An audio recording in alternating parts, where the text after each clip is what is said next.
shine through. Just let your soul, baby, feeling oh so silky smooth. Just let it shine through. Just let your soul go. So glow.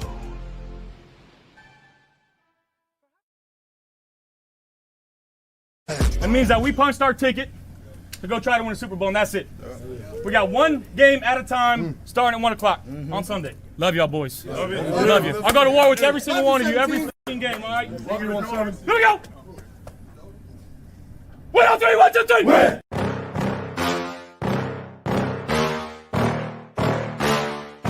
Yeah. Please tell me that I can't, that I won't, that I fail, that I'll never make it out, yeah. Please tell me all the bad, never good, fill my head full of every single doubt, yeah. Please say any negative thoughts, I pop off when I hear people say I cannot. I get off to the thought of proving everyone wrong, I won't stop to the top, so you better back off and get lost. I'ma stay loud, stay proud, never running out, never heading south. I'll be spreading out, call it word of mouth, can't put me down, I'll be getting loud. You can have your doubts, not what I'm about, have your fucking clout. It be raining now, I keep making sound, go another round, bitch I'm legend bound, can't stop me now. You don't wanna fuck with me, a slow burn like a disease. Just tell me that I can and I'll show you things that you couldn't believe. Just tell me that I can. Just tell me that I can. Just tell me that I can. Just tell me that I can. It's showtime. Welcome to the Mafia Sports Report. I am Tommy, and next to me is my special co-host, Mr. Aramis from the Post Podium Podcast. And guys, tonight we are here just to talk preseason football, how much we love it, and we're gonna just dial it in preseason, and it's all because of Roy. This is an episode for Roy only. Like preseason heavy, and we're just going to go overboard on everything. How Mitch Trubisky should be the starting quarterback of this team. How should we trade Josh Allen? Stop it, Roy. Get out of here with that nonsense. All right, let's go. Oh, God. What up, Aramis? How you doing, brother? How you doing? Dude, I've been good, man. Just getting back into the swing of things. I'm making videos and getting ready to going live more than once a week now. So we're doing Mondays and Fridays again at 9 o'clock. We were on another network, but now we're on this network program. I heard you talking about programs. Am I a program? Is this a program? It's all programming. Programming. You must watch Mafia Sports Report Mondays at 9 p.m. or else. All right. That's right. So, and Post Podium Podcast at 5:30 on Mondays and Fridays. So, anyways, oh shit, it's that damn Aramis again. Roy ain't happy about it. Damn it. Roy, Me again. damn it. Where's Rico? He's in Nova Canada. Scotia. Eating ketchup chips, minding his own business. Yeah, I mean, like, I don't know, man. I just do my thing over on this side of the pond. You know what I mean? I can see him, though. Like, Canada's ready across the pond. He's there somewhere. Yeah. He's over there flicking his finger off to me, and I'm just... I forgot. Yeah. That's all right. Weston likes to bring it up a lot. That's okay. So we finally had a preseason game. Preseason's back. Football's back. Buffalo Bills football's back. And I gotta say, like, I know listen, I get it's week 1. Understand that. Mm-hmm. But boy, I gotta say, I was not really pleased with what I saw from the young guys, from the second-year guys. There was a few that stood out, but, Landon Jackson was a no-show. I thought TJ Sanders looked good, but once again, did he make a play? No. So what? You got pressure. At the end of the day, I need to see more. Everyone's blowing up, Walker. You got a tip pass. Okay, what else? Like, I needed to see more. Keon Coleman, I know he wasn't out there long, but nothing. Cole Bishop can't even see the field. just kind of disappointed with the overall effort, I guess you could say, from the young guys and the second-year guys. Some players did step up. Buffalo Joe, I thought, played really good football. Like, he brought the energy. I thought he brung the juice. Like, he was ready to go. I thought Tyrell Shavers, like, he had something to prove. He was ready to go. Mm-hmm. Outside of that, though, like, and I'm not going to even really talk about the starters much because, like, who cares? Like, I expect Dawson Knox to get a touchdown. You know what I mean? Like, I expect Ty Johnson to get some, decent yards on the ground here. And you know what I mean? Like, I didn't see anything that, I was like, man, like, I didn't take anything from that game. I took nothing away from that game that went, we're in good shape. Like, yeah, man, this guy, like I said, there were some plays, but how do you feel? I mean, surprisingly, I think Sean is seeing what he wants to see out of his rookies, and I think that is in line with his plan for the team going forward.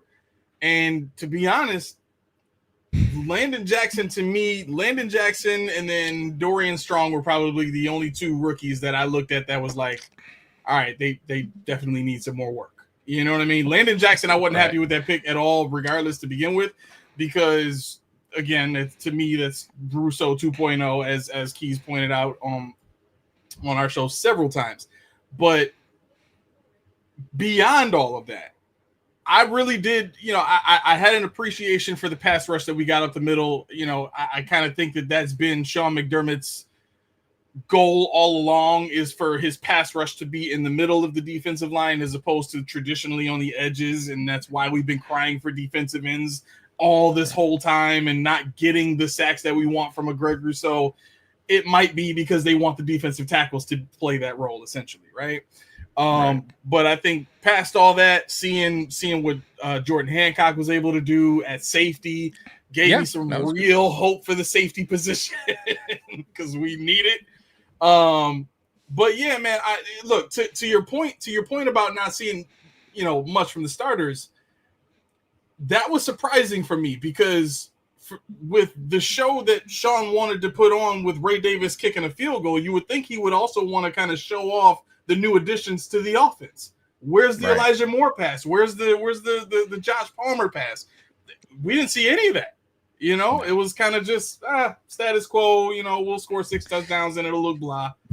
Yeah. I listened to some other podcast today talking about like, the Giants were, Brian Dable was throwing, regular season plays out there, and the Bills were, not in regular season form. Sean McDermott was just, and I said, you know what? I wish I could have called in, or, okay, obviously can't, but I wish I could have somehow squeezed my way into their pockets and be like, bro, yeah, you know what? I'd agree with that if it didn't happen in the regular season. Right. You know what I mean? Like 3rd and long, right? We still can't get teams off. It doesn't matter if it's preseason because it happens in the regular season. So don't give me that. It's 3rd and long. Sean is just throwing some basic defense out because he wants to see who's like, we're not trying to worry about if they get the first down or not. What do you mean? What are you talking about here? Why not? I get it's preseason, but of course you want to stop them on 3rd and long. What? That makes no sense. So, that whole thing is BS to me. I get that OCs and DCs and aren't going to show what they got in the regular, like what they're going to take into the regular season. I get that. But still, like, you still want to do stuff in preseason. You still want to, showcase something, right? You still want to get stops, right? You don't want to just let teams do what they want to do. So I don't know. I was just a little bit like disappointed, but look, there's 2 games left. And I also think that sometimes, these young guys could have butterflies, first NFL game for some of these guys, the rookies, the second-year guys, obviously some of them, they're still trying to get their, rust, a little bit of rust. So I'm going to give them a little bit of a pass on this one, but we'll see. Next week, I feel like, the next 2 games, guys got to step up because there's position battles, right? They're battling for position. And it's like Cole Bishop can't even see the fucking field, right? Like, it's like, and they got him at 1 right now. They got him as a, unofficial depth chart. It's like, Duke can't even. This is now the second year that he's missed a preseason game. So it's like, man, like valuable time you're missing. I don't know what I'm going to get out of Cole Bishop because I don't even see him. Well, let's that. Ask this question and see what answers you get. Right? How is it that Cole Bishop has earned a starting role on this team outside of just being a second round pick? Right? How has he earned that right, that respect to just be given that position? Right? Because I've said this several times.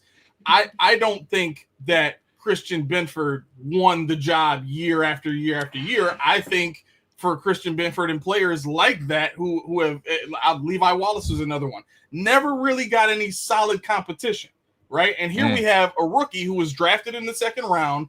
In year 2, he's just like we expect him to take over the spot. With what competition? DeMar Hamlin's not going to beat him out. The only reason we're even talking about DeMar Hamlin is because Cole Bishop keeps getting hurt in the preseason. Right. Correct. So Correct. I get that kind of puts me in a position of like the Bills are kind of picking and choosing who they want to earn it and who they're going to give the job to. And it's really at the end of the day, it's ridiculous. And that's a McDermott thing. I mean, that dates back for years, guys. Like, I mean, listen, I get this as an opinion base. You know, every podcast is pretty much opinion based, but I've seen it. Like, I've seen it. I witnessed it. I mean, you go back last year when we had, or a couple years ago when we had, God, what's the guy, the defensive player that just kept being a healthy scratch, game day scratch, could not get on the field. Puna Ford. Puna Ford winds up leaving, right, and plays his ass off. I believe it was last year, right? And it's like, you know, everyone's like, oh, Puna Ford sucks. Can't even see it. Well, Puna Ford doesn't suck. He just never got the opportunity because the coach was like, and I remember they did an interview with Puna Ford while he was here and asked, like, hey, what's going on? You know? And he's like, I don't know.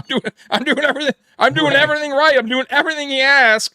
I don't know why I'm not playing. Ask him. Like, I have no idea. So McDermott picks and chooses. Like, and I'll go back to last year when we had Hamler, who I thought had a pretty decent preseason last year. Yeah. Doesn't see the field. Virgil, a guy I didn't even know was on the damn team at one point.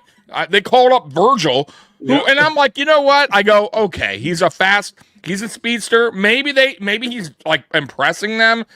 They did nothing with him. He did nothing. He stood there. So it's like, okay, if you're gonna bring somebody up, at least explain, show me why. At least show me why. Yep. And they didn't. Hamler, from what I saw last year, and so far this year, even in this first preseason game, his speed shows that he can be a part of this offense somehow. A gadget guy, Isaiah McKenzie, right? Like, that's how you use that type of player with that type of speed, right? I'm not saying Hamler's, oh my God, Hamler's amazing, but that speed is really good. Like, you can use that on your offense. You could use that. And I don't know. We just continue to, like, McDermott picks and chooses who he wants to be in his doghouse. I have no, and who plays. It's crazy to me. It's wild, man. Yeah. No. You want to answer that question real quick? Yeah, actually, I do. I was watching that. That's why I left it up. So Deion Dawkins is quoted as saying, "It's never a Super Bowl or bust season." No, I don't agree with that.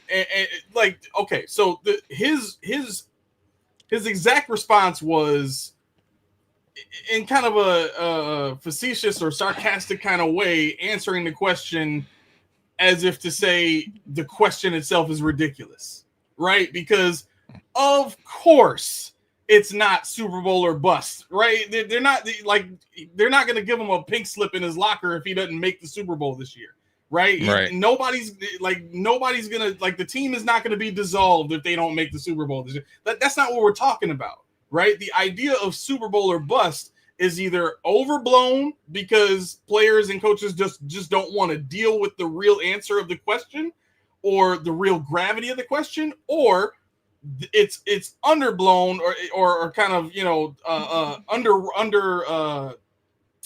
underrated in a sense, because really it's a hard question to answer. You know what I'm saying? So they find ways to kind of dance around it. But at the end of the day, this is Deion Dawkins in a nutshell, right? Right. He's a code switcher, right? When it comes to being in certain atmospheres, he's gonna give the fans what they want to hear. He's used to playing the game. He's been playing the game since he got here, and he saw what the team did to Cordy Glenn when he was drafted, right? He like they were basically the same player. They were both in college as guards, needed to stay guards, and got put at tackle, right? We saw exactly what happens when you put a guard at tackle. When you saw the rookie going up against Deion Dawkins this past Saturday, it's not pretty. It's not pretty. And I think the compensation for Deion Dawkins has always been the guy next to him is so bad that it makes him look good. And I'm not saying this to disrespect Deion Dawkins, but at the end of the day, if you can't be honest with yourself enough to just answer the damn question, is this Super Bowl a bust this year? Yeah, it is. 100% yeah. You have the sixth easiest schedule in the NFL, right? You have the best quarterback in the NFL, right? You've done all this adding onto the defensive line and onto the defense so that you can make sure that the singular reason that you're losing in the playoffs is not the same reason you lose in the playoffs again this year, which is defense, right? So you do all this stuff. You still have a very easy division that you're playing in, so you're almost guaranteed a playoff spot just off of the strength of that, right? The only team that's taken a step forward this offseason in the AFC has been the Ravens and what they've added onto that team. So, who are you competing with, really? You better get the number one seed. If you don't get the number one seed, that's a problem. And if you do get the number one seed, you're screwed because now you have no excuses as to why you can't get to a Super Bowl. The AFC Championship game has to run through Buffalo at that point. You don't get it done at that point, you got to hang it up, man. It's bust. And I mean, like, when is it? Like, okay, so then I would ask him, okay, so when do you finally say it's Super Bowl or bust then? Like, so when is that day? Or when is that year? Never. Right. So if it's never, then I don't want that mentality. Like, you can't think that way. Like, there has to come a time where you go, we have the fucking team. We have the best quarterback or one of the best. You can argue that, Patrick Mahomes or whatever, Joe. But whatever, you got the top three quarterback. Let's just say, let's be nice. We think he's the best, but let's just say top three to, for those who are like, oh, he's not the best. Okay, we'll go top three quarterback, which is damn fucking good. He's an MVP quarterback, which is true. I'm not. That's not an opinion. That's a fact. And we, like, to Aramis' point, we are the best team in the East, right? So we have that division pretty much wrapped up every year, right? So getting to the playoffs is going to happen regardless. Whatever. Even if we're not the number one AFC in the AFC, we're still heading into playoffs every year. Really, too, because how bad that division is. And those teams kind of still trying to find their way. And we, listen, we have a good team. I'm not crazy about McDermott, but he's still a decent coach, right? He's we put together a winnable roster. We have a very good schedule this year, which benefits us, right? A lot of tough games, but they're at home. So it's like, come on, man. Like, you eventually have to go, this is. Like, we need to eventually say that we have to get to a Super Bowl. We need to win a Super Bowl. Like, stop with the whole, like, that's what fans do. That's what's, not all y'all, but that's what certain Bills Mafia is like, hey, man, we're good. We're good. We made it to the playoffs. We won the East. It's like, bro, we should want more, right? You should want more, like, especially for a player. Like, you put all that work. Like, I'm just here talking about it, but a player is putting all that work, right? Blood, sweat, tears, all that offseason, work, all the training camp, everything, right? The injuries, just going home feeling like shit after a game, and you get nothing at the end, right? Nothing. Right? You know what I mean? You don't even get a second. You don't even get a second place trophy. Like, that's it, right? You know what I mean? Like, so it's like, come on, man. Like, the goal is a Super Bowl. The goal is to win a Super Bowl, and we got to get it done. You know what it really is? It's being in denial about the reality of your situation. And if you're answering that question in that way, you're really saying is you've thought about it and you don't want to really tell the truth. Because you know what the answer is. Of course it's Super Bowl or bust, right? And of course it is. But you as a player can't say that because what's going to happen? Not only do you put pressure on yourself, you put pressure on your team, and you also put pressure on your head coach. And those are the politics of sports. And that's why we see these kinds of answers. It's not because that's really what he thinks. It's because of what it says after the fact and what it infers about the team. So I really, everybody watching right now, I need y'all to understand that's why players answer these questions in that way. They don't want any undue accountability being held against the team when the media is watching these games and they're not winning the way that they should be, or they're losing games that they shouldn't be losing, or they get to a spot in the playoffs and get caught off guard by an up-and-coming team and they go home early. They don't want to be held accountable for that. They want to be able to go home, lick their wounds, and then all offseason tell you how we're going to keep kicking at the door and we're going to try again next year. That's what they want. That's the program. Yeah, no, I agree.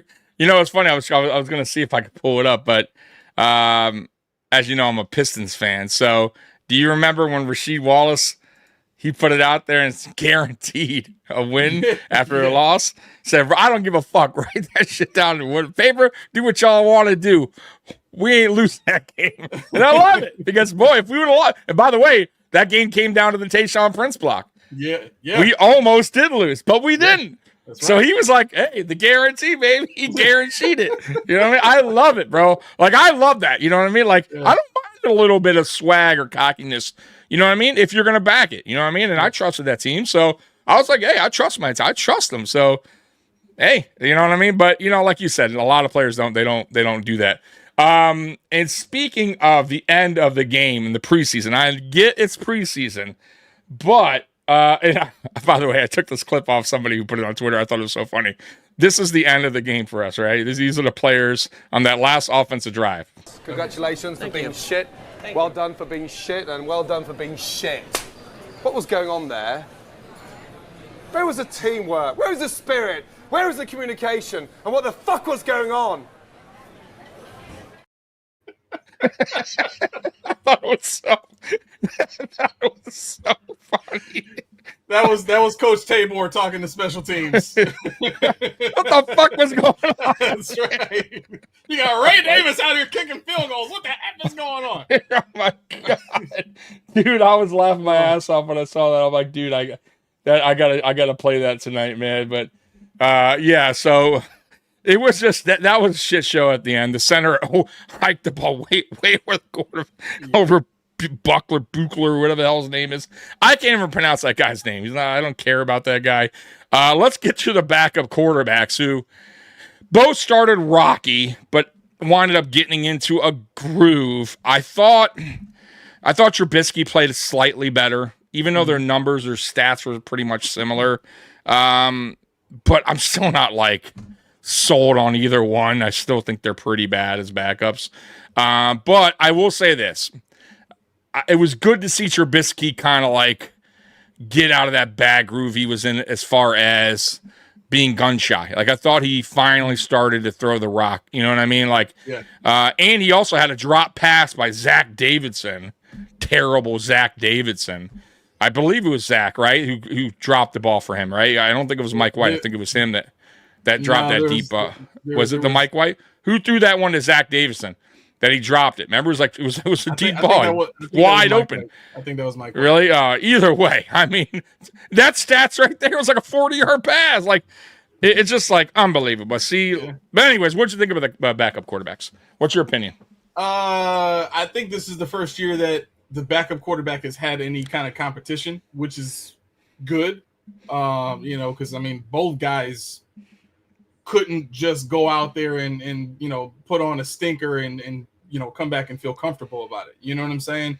I think what we saw with Mike White late last season was kind of scary, and it started off looking pretty scary with Mike White in this past preseason game. Mitch Trubisky's play to me has always kind of been very consistent. You know what I'm saying? Here anyway, it's always been kind of rocky to start, and then he'll make that one wow play that's like, oh, that's why he got selected first overall. You know what I'm saying? But past all that, it's like you said, a little bit of gun shy and a little bit of not being able to process what he sees fast enough. And I think that's always kind of been his issue. You know what I'm saying? He can't process the game fast enough to make the kind of plays he needs to make. On the other hand, with Mike White, I think he can, because that's been the strength of his game, and that's why his game worked in offenses like the Kyle Shanahan offense, like the Mike McDaniel offense, because it's all based on your ability to process and make the right reads fast enough, because let's face it, he's nowhere near as athletic as Mitch Trubisky is. So one of the things that I said about Mike White is, if I had to choose, that's the guy that I want to go with, because I think that's closer to the type of quarterback that Sean McDermott wanted in the first place. If you remember back when he first became head coach, he hired Rick Dennison, which is that Mike Shanahan, that Kyle Shanahan, that, you know what I mean, that West Coast, zone run scheme type of offense, boot actions, and all that kind of stuff. And Mike White fits into that perfectly, because that's the style of quarterback play that typically fits those systems very, very well, right? So if I had to choose, that's the guy I want to go with. But Joe Brady, he has such a skill set that he can make the system work for both guys. You know what I mean? So it's almost like you don't really have to choose, but still, I'd rather take the guy that can process faster. I would take White for a couple reasons. One and foremost, I do think I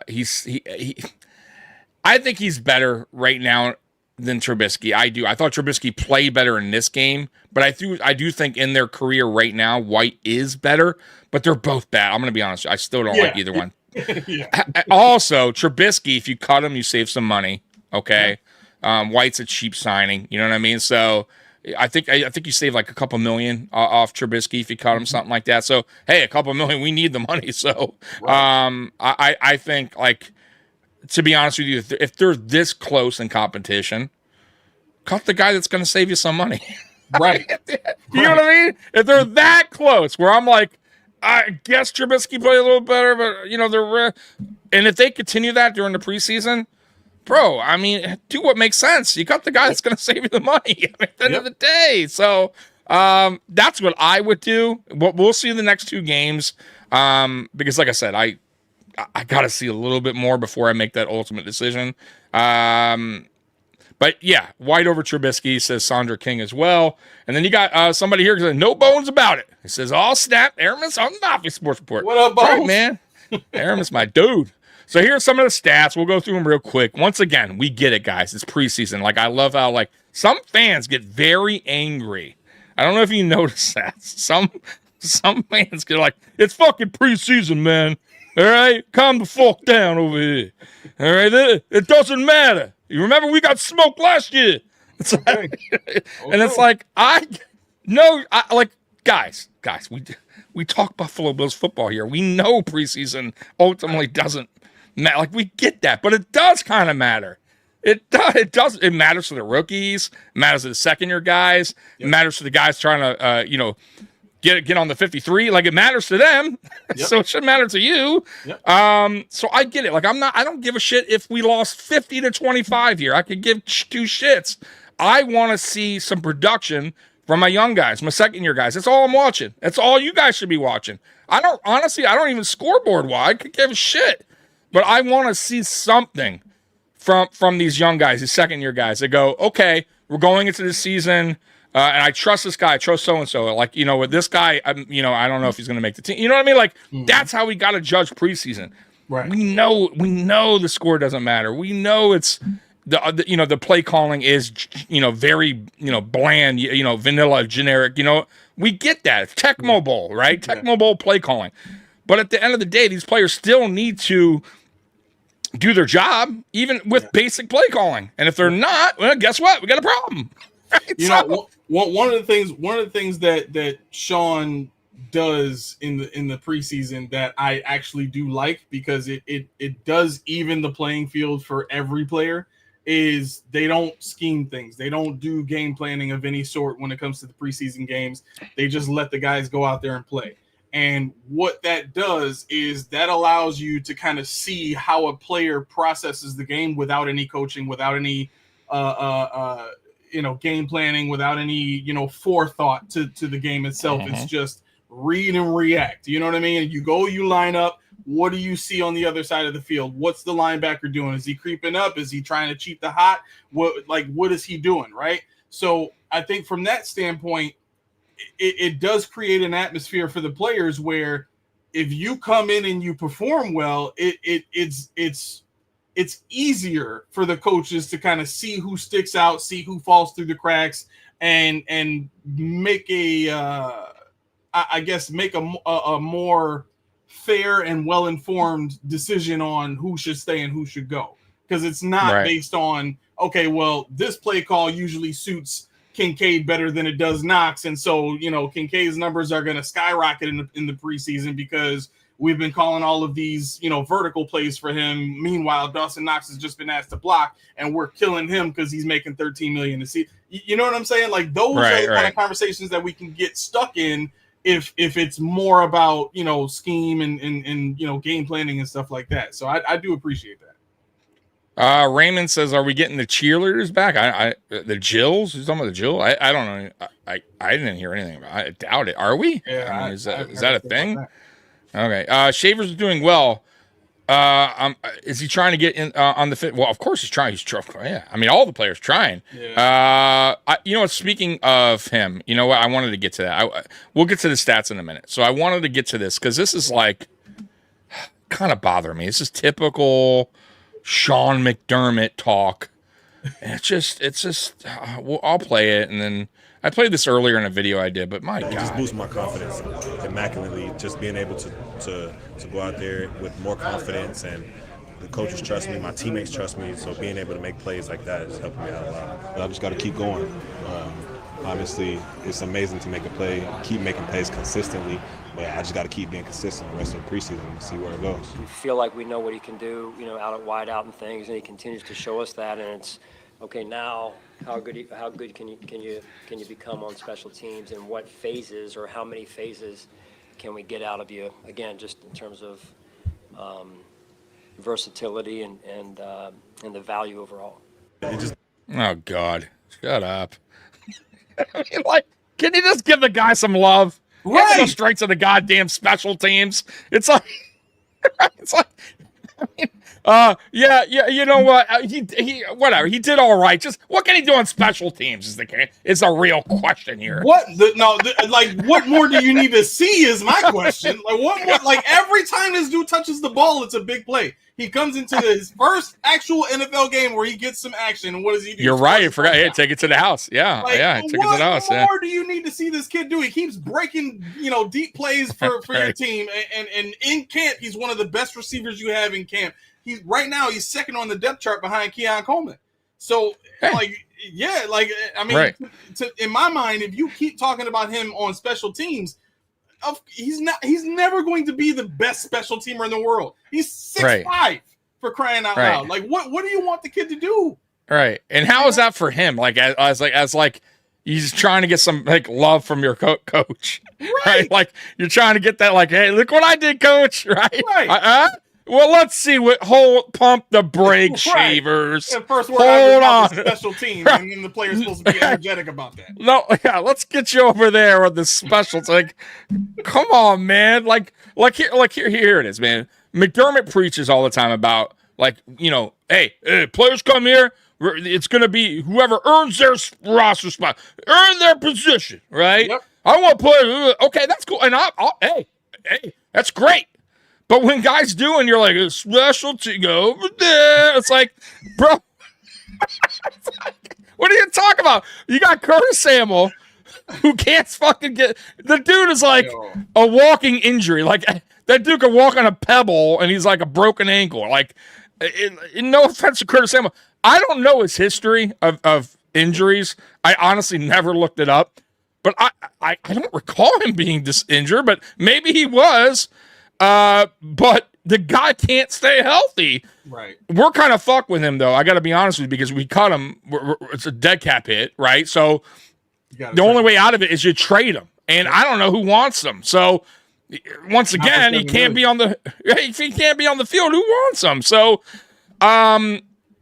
yeah, we're kind of like that is a weird situation. But listen, man, you play your best, right? You play you preach it, then do it, right? Like don't preach it and then all of a sudden be like, oh well, he's gonna have special teams. You can't do it. So listen, man, I want to see more Shavers. Okay, I get it. It's week 1, but like Aramis said, every opportunity the kid's gotten so far, he's shown up. Like, what more do you want? So, listen, we're not calling him Jerry Rice, right? Right. Right. You know what I mean? We're not saying he's the next Eric Molds, right? We're just saying if he practice what you preach.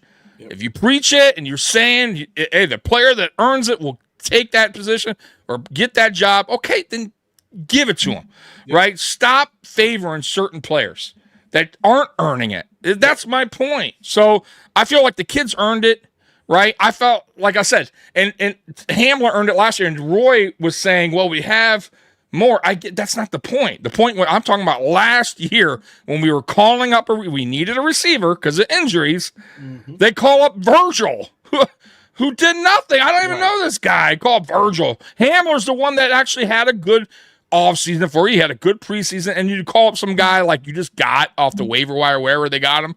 Yep. Why? And then you don't even use them. It's like, that's the most frustrating part. Because if if Virgil would have been called up and he would have made some plays here and there on offense, I'd have been like, okay, maybe, hey, I'm not in the practice. Maybe they saw something. Wasn't doing that in practice. Yeah, or maybe Shavers wasn't. Maybe Hamler wasn't. Okay, shit. Maybe they saw. Maybe I missed it. Right. But that wasn't the case. So it's so frustrating. Like McDermott, like is this like and like that's one of many things. By the way, did you watch the game at all? Like, did you watch the whole game? Did you see? Gotta laugh. Did you see the end of the game where fucking McDermott calls a stupid fucking timeout that makes no sense? Did you watch that, or you cut it off by then? I was in the airport by then. I couldn't. Oh my god! You gotta watch the end. No, what's funny about it is they showed like a highlight earlier of McDermott, and I'm sure maybe you saw that McDermott and Dable kind of like better embrace this time. Like they embrace each other a little bit more. Like you can see, like, oh, okay, we're like, oh, hey, maybe they got over that beef, right? They said hugged it out. Yeah. Well, at the end of the game, we're fucking down 9 points. The game's over. It's like we have one timeout. It's like 30 seconds to go. It's over. Like it's preseason. So Giants have the ball, and they like do a quarterback sneak. That's it. The game's over. Oh, that's right. Okay, no. I ended up watching it. But so they were stuck in their own end zone, right? Yeah, and he calls a timeout. And Brian, they've handed it over to him. He goes, "Come on, what the fuck, man?" That's like a microcosm of the entire relationship between fuck, man. Yeah, Sean, right? You're like, what the fuck are you doing? Like, you're like, what? Preseason, you call it timeouts. What? Right, McDermott. Like, what do you prove? What are you trying to prove here? Right. Like, that's just what we're talking. And I know it's meaningless, but why? What was he? What was the point? Right. Like to do what? So it's just like a little stupid shit like that. It's like triggers me. It's like, yeah, that's my coach. Like the fucking guy calling a timeout in a preseason game when the game's over. There's about principle. It's about principle. Guys, we're gonna call quick, and he ran over to the ref. like we had some chance of doing something. It's like we had 10 timeouts. Like the NFL awarded us an extra 10 timeouts. We keep calling unlimited timeouts for the Bills to catch up. It was just crazy. You got to show your team. We don't quit. Timeout. No quit. 9 points. Right. So what? We don't quit. Timeout. Right. I used to have a clip of him clapping. I don't know where that's at anymore. Oh no, I do. Oh no, yeah. One more time. Yeah. Ray Rice kicked that field goal. Yeah. Yeah, way to get that extra point, Ray Davis. That's how we show them. Right. You ever gonna practice that again? No. Yeah. Good field goal right there. Right. Here's Principal. Shit. Oh my God. Timeouts don't carry over to the next game. Yeah, right. Yeah, right. Yeah, okay. Might as well use it, guys. Well, let's just stay here a little bit longer. Yeah. It's like those draft picks. You got to stockpile those things up so that you can only you stockpile 10 so that you only have to use 6. Yeah, we're gonna soak this loss in a little longer, guys. So next thing I want to talk about Trey. Okay. So I'm gonna pop this up here. Okay. I wasn't extremely. Listen, I'm not hating. I don't think he was terrible. He could be a little rusty too. Like that was a decent tackle there, but you'll see later on, like players kind of like, there he got right there, which is going to happen. I'm not saying he has to be perfect. Mm-hmm. That one was an assist. I'm not even going to call anything on him, but he has to get better at tackling. So, there was a couple people that said that as well. But outside of that, I thought for his first game back, kind of like, here kind of, and really honestly, he's kind of is as healthy as he's been. So it's still a little bit, I feel a little bit rusty still left in him. I still feel like he needs to get a little bit more game action. I thought it was okay. I just wasn't overly like impressed, but I honestly, I wasn't overly impressed by a lot of people. So what's your thought on Trey? Like, what do you see moving forward? Do you think you see a better Trey in game 2 of the preseason game, like as he continues to get the rust off? Yeah. I think that's a big part of this is, first things, let me say this. Why is it a problem for a player to take the preseason pledge, but we as fans choose to take the preseason pledge? So what I mean is if we lost this game by 9 points, right? And literally everybody is saying, come on. Regular season, we know the Bills are not losing to the Giants, right? So we almost dismiss this loss as if it means absolutely nothing, right? Mm-hmm. But if Trey White is playing this game and he's saying, well, in this game, I'm going to work on making sure that schematically I'm doing what I'm asked to do, and I'm making sure that I keep my feet under me and I don't get injured, right? What if that's his game plan going into the game? I would say he executed his game plan, right? He did everything that he was that he would have wanted to do, which is in line with him keeping his job as the starter right now. And we look at that as, oh, well, why wasn't he going all out tackling this guy? Why was it's weird how there's this double standard of we want the players to see a preseason game as you got to go 1,000%, but we always see it as if it's a loss. Well, it's just preseason. We take the preseason pledge. My view on Trey White's performance in that game was he got one time, and he was playing bail technique. Could he have broken on the ball a little bit sooner? Mm-hmm. Yeah, absolutely. But in his defense, it's not a real game, and the receiver he's going against, I don't even think that guy's going to be a starter for the Giants this coming season. So I can't have this expectation of Trey White to be this, shut down guy in preseason just against anybody. And then if he doesn't say, well, he's not going 100% or he's getting burnt or whatever the case may be. When you're playing bail technique and you give up underneath stuff in Sean's defense, that's fine. Like Sean doesn't really care about that stuff because in his mind, we'll let you get inside the 20. We don't care about the between the 20s. We don't care.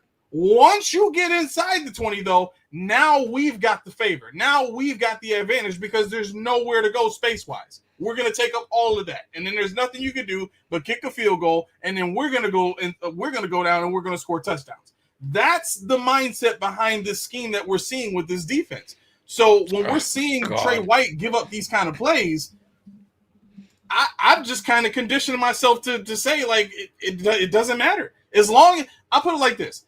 If Trey White was giving up Dane Jackson's play and being out of position in a cover 3 like that, that's a big deal. But Trey White was in position every time. And when it comes to tackling the tight ends and stuff like that, look at what happened with Taron Johnson. You want Trey White to go through that?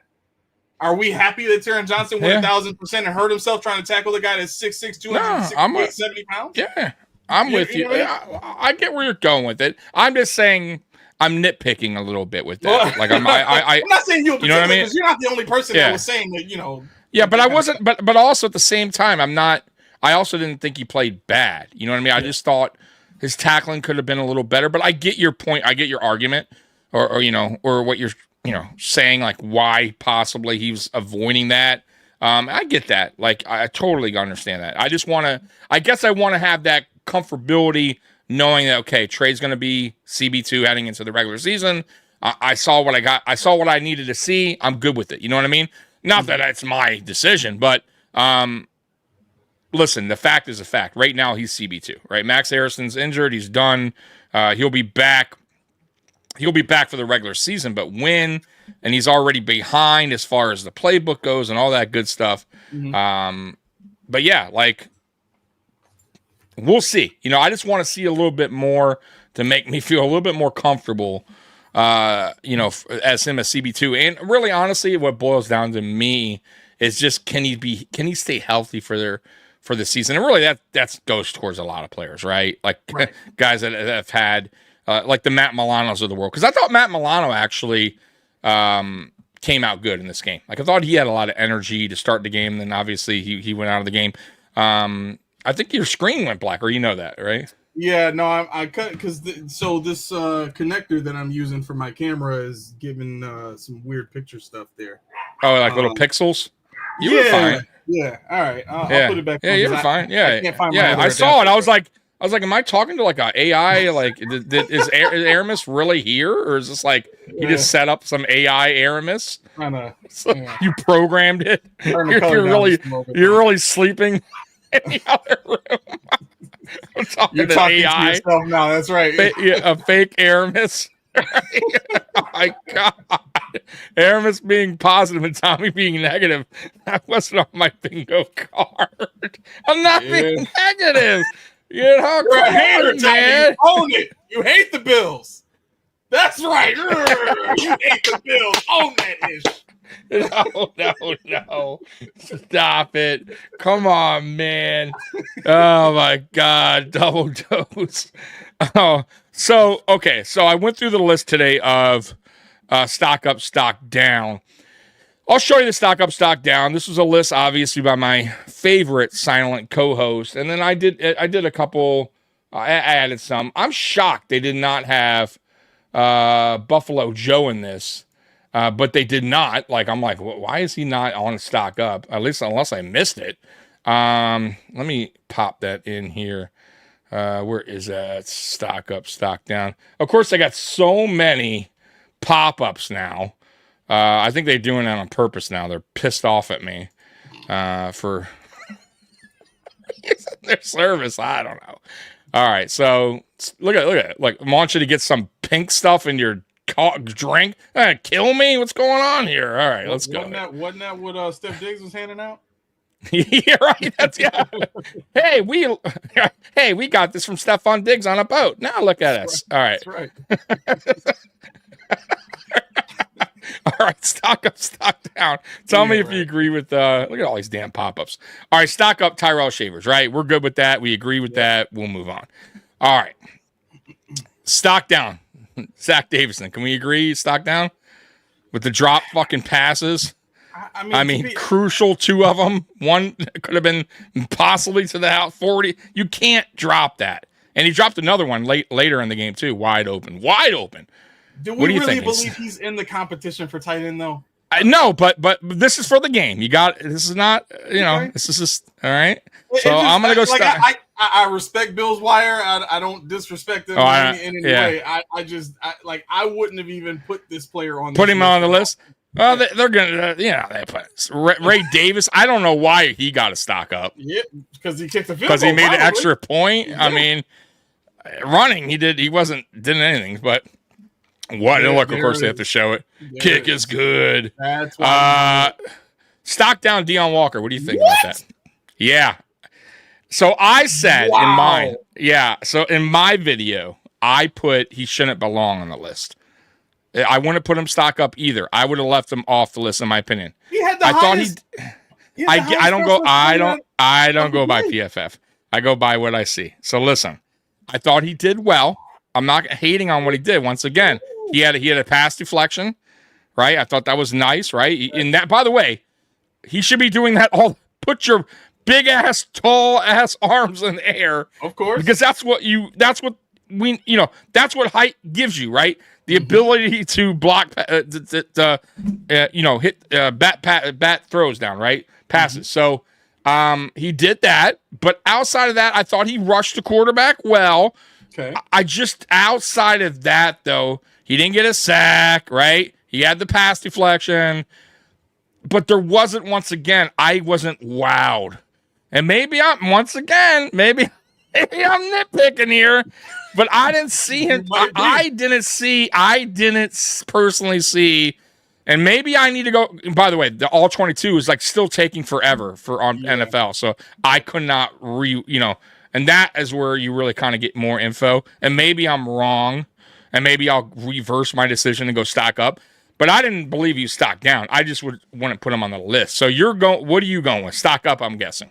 I'll say stock up because he was doing what he was supposed to do against bad competition, right? I think if we're trying our best to be objective, the offensive line for the Giants really isn't that good, right? So we saw what we should have seen from TJ Sanders and Deion Walker against that interior of that offensive line, right? It's just not great. So they should get consistent and constant pass rush and constant and consistent pressure against the quarterback up the middle. So I think that to me is stock up in general, because that's not something that we see consistently with every player of the Buffalo Bills. You get what I'm saying? It's like as a team, we always seem to have these games or players, that we expect to do well against bad competition, give up some sort of funky, weird play or score or something like that, and we end up kind of turning our head sideways at the player or the team and thinking, what the hell happened, right? But instead, we got two guys that came in and showed why they were drafted and showed why people talked about them with the kind of excitement and optimism that they did. I gotta say that's a stock up for me, especially with and I know you don't do the stats from PFF or whatever, but I think here's the deal with PFF. Sorry to cut you off. Listen, I'm not saying they're completely wrong or right. It's just I think sometimes their stats are a little bit like what do you no, you know what I mean? Like, I'm sorry, like I know they're not always correct. You know what I mean? So right. I don't always stats can be deceiving, is what I'm trying to say. And the way they do it, and it's their how they saw it, and I just listen, man. I go by the eyeball test. What I am watching now, once again, I didn't get to watch all 22, but what I watched from him, I wasn't overly wowed, but I also wasn't stock down. Oh shit, he was terrible. You know what I mean? Like, I didn't get that impression. Agree with that. But again, I mean, I wouldn't say it's stock like down. TJ Sanders, for instance. I want to give him stock up, but I want to give him stock down either. I thought he got to the quarterback. I thought he got some pressure. Did he get home? No, but he was close. But guess what? They got a touchdown. You know what I mean? Like, that was the play where. What this is really. But I thought he looked good. You know what I mean? This is probably making Bills Wire look worse because they're putting players on this list that shouldn't be on this list. Oh, dude, they do. But let me tell you, they do it all the time. They're misspelling when I go to read, and they're like misspelling all the time, and it like messes me up. I'm like, come on, man. So Roy, real quick, coming in. Why was Walker stock down? Read it, please. That just seems like a clickbait question. That's pretty lazy. Next question, please. Dude, that's awesome. That's really good. That's really good. That's what you get, Roy. So, no, I'll read it for you. Walker, Buffalo's 4th round pick in 2025 draft, saw some play time in this one. But all he was able to do was put forth the pass deflection Granted, Walker will have plenty of time to show what he can do on the field to prove that he belongs in the defensive tackle rotation. So they didn't really get deep into it. And here's some rat poison if you guys want to.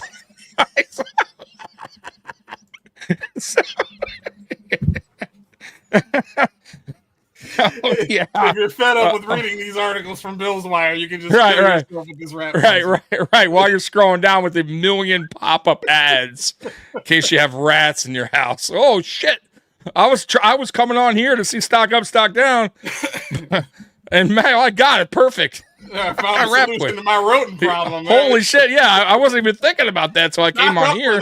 Stock up for that. Yeah, stock up for these pop-up ads that happen every second.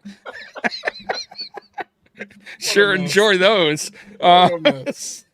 Yeah. So, anyways, so same. I saw like Sanders the same as I saw Walker. Like what they did. I didn't think they were wowing me by any means, but I also didn't think, stock down. Now, Landon Jackson, I'm gonna go stock down. Like I just thought. Like I know you're kind of comparing him to Rousseau, but no, not right now. Now maybe if he. Listen, he's still kind of raw a little bit. Like I'm not like red flagging it yet. You know what I mean? I'm not too concerned, but I'll say this: I think he has potential. To get better. I don't know how much better, but he has the tools. It's just can he put it all together, and can this defensive scheme and and will he be able to get better at his craft? You know what I mean? But what I saw Saturday, I saw him over pursue at one, take a bad angle. I thought I saw offensive line one time kind of like abused him a little bit on a play. And he's supposed to be like a freak, strong, and I just felt like he was kind of bullied on a couple plays by the offensive lineman, the tackle that is. And the one play that he did get in the back, he way over pursued.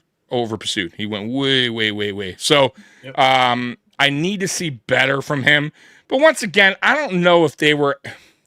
I think I'm gonna put this under the project player for them this year. I don't know if you'll see much actual playing time. I could be wrong, and I think it'll be determined in these next two games. Yeah. Because right now, if you look at the room. You got Gregor Rousseau, Joey Bosa, AJ Epinesa, who's been here a while. I don't see right now him jumping over AJ or, obviously Bosa. You get what I'm saying? So how much time will he really get? And Solomon. You know what I mean? We got to see yet with Solomon, and who kind of was quiet too. Like, I need to see more from that guy. So there was a guy, like I said, when I'm talking about Saturday's game, those are the players I'm looking for. The Solomons, the Jacksons, you know what I mean? Like, and there were, to me, the players that shined the most, and I'll ask you next, was I thought the linebacker, I thought Buffalo Joe, Joey Andreessen shined. I thought Terrell Shaver shined. I thought Couch shined. Hancock shined. I thought he shined too. Who am I missing? Who else am I missing? It was another defensive player. I forget his name. This is a funky name. Linebacker. Help me out here. What was his name? God, hold on. I'll tell you right now. Talking about Ulafosio. No, and I could be wrong on the linebacker. It's Carlio. Charlio. Yeah. I thought he played pretty well as well. Yeah. So there were some guys that shined, but overall, like I said, just not a whole bunch. You know what I mean? And our punter did good. I thought our punter did good. I was a little worried. I mean, for some good, the punter did. I mean, he did bet. He had one bad punt that went in the end zone and touchback. Outside of that, though, he had a 62-yard punt. They were clean, right? Like to the side, still like inbound. Like I thought he did a good enough job where I feel a little bit more comfortable now. But I got to see him over the next two games. What's your thoughts on the kicker situation, real quick too? Like, because Tyler Bass with this injury, I'm hearing like that thing could be hurt. Like that thing could like prolong. Like it's not one of those pelvic injuries. Like one of those injuries that can last a little long. So. How are we going into the regular season with? Is Bass even going to be our kicker week 1? No, probably not. Probably not. With those type of soft tissue injuries, and the Bills have had a ton of soft tissue injuries.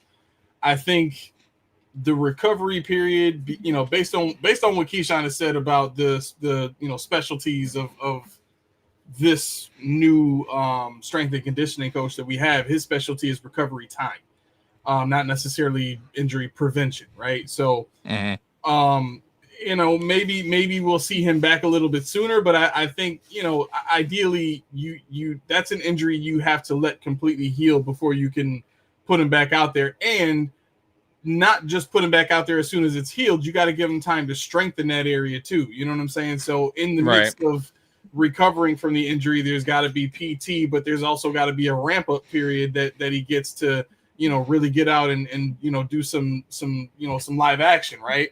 But I mean, look, if you're doing it right, you won't need to rely on the kicker for much more than PATs if you're doing it right. And with the schedule that we have this year, let's be honest, I think one of my predictions this season is the Bills defense is going to skyrocket into the top 10, if not the top 5, just based off of the competition that we have this season. We don't play that many teams that are good away. In fact, I think the only team that we play away that's good this season, like that's that could beat us, is Houston. That's the only team that we play away that's got a real shot at beating us. Maybe the Steelers, but again, Aaron Rodgers, and they only got one receiver in Metcalf. Yeah, I don't see that happening, right? But all that's to say,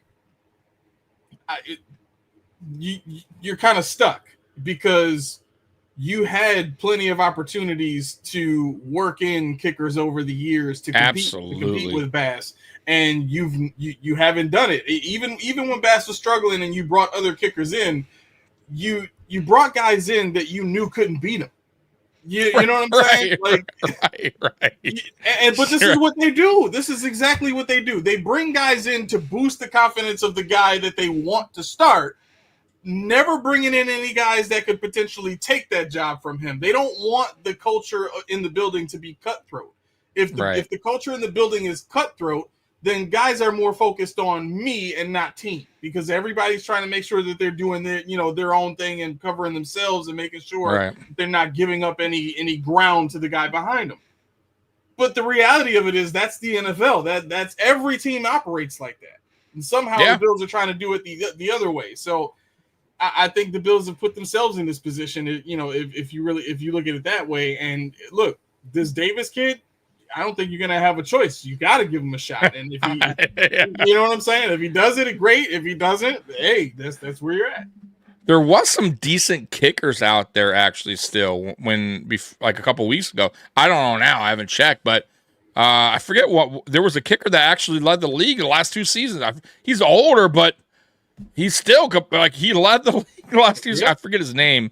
But there was a couple that were decent that they still had opportunity to go, you know what, fuck it. Like, just think let's just sign. I mean, but you know what, too? They're also being a little, obviously, cheap money. Yeah. I mean, cheap, got to get the cheap guy, I mean, that's what Ray Davis at one point was our backup kicker before we even signed this guy. So, you know what I mean? So that tells you everything, right? Give your kicker a contract that you couldn't get out of. That was your decision. Yeah, absolutely. So who was your playmakers? What did you like from Saturday's game? Like what player stood out? I loved seeing Jordan Hancock at safety. That gave me all the feels, bro. Like seeing an agile coverage safety making some plays, being in position, being aggressive. I also enjoyed seeing Hamlin being able to be in the box, right? And I think so I'll put it like this. I would rather see Hancock at safety and Cam Lewis just becomes the new Taron Johnson after Taron Johnson is not here anymore, right? I'd rather see that than see Jordan Hancock be stretched between both positions, and we still are depending on Taylor Rapp and Cole Bishop and DeMar Hamlin and whoever else, because they're not giving my guy Derek Forrest a shot. They want him to just play special teams. Which is stupid. Weird. Yeah. Right. So I think if I had to choose a combo, I think I would love to see Hancock at safety. I really enjoyed seeing him. Obviously, my guy Shavers. I've been pounding the table for Shavers since like the last 2 years. To be honest, I love his size. I love his speed, and the fact that he's an outright outside receiver that has shown that he can make plays. Big target. You're right. I don't understand why you don't give a guy like that a shot, especially when the first receiver that the Bills went after was a 6'5", 230-pound receiver in Kelvin Benjamin. That's the first player that they tried to bring in to help Josh Allen, was a big receiver. They wanted big receivers on the outside to block. They drafted Keon Coleman. Meanwhile, you had Tyrell Shavers sitting there waiting to get a chance, and you doing all this work to bring in all these guys, and you got guys that are there in on the practice squad and in training camp that can come in and do the job with Josh Allen if you let him and give him a chance to develop. So, and lastly, the guy that I thought did a great job that didn't really get talked about a lot was, oh God, what's his name? Shoot, what is his name? Offense or defense? Maybe. Gosh, I'm losing the name. I just said it. Cam Lewis. I'm sorry. Cam. Yeah. Okay. Yeah, that's another guy that I enjoy watching. He can definitely use a little bit more work against the run. But been on the roster a while. So Yeah. he's knows the defense very well. Yeah. He could play a lot. They can move him around from corner to safety. So right. I don't mind. Yeah, like he gets a lot of like heat from Bills Mafia for some reason. Yeah. I don't get it.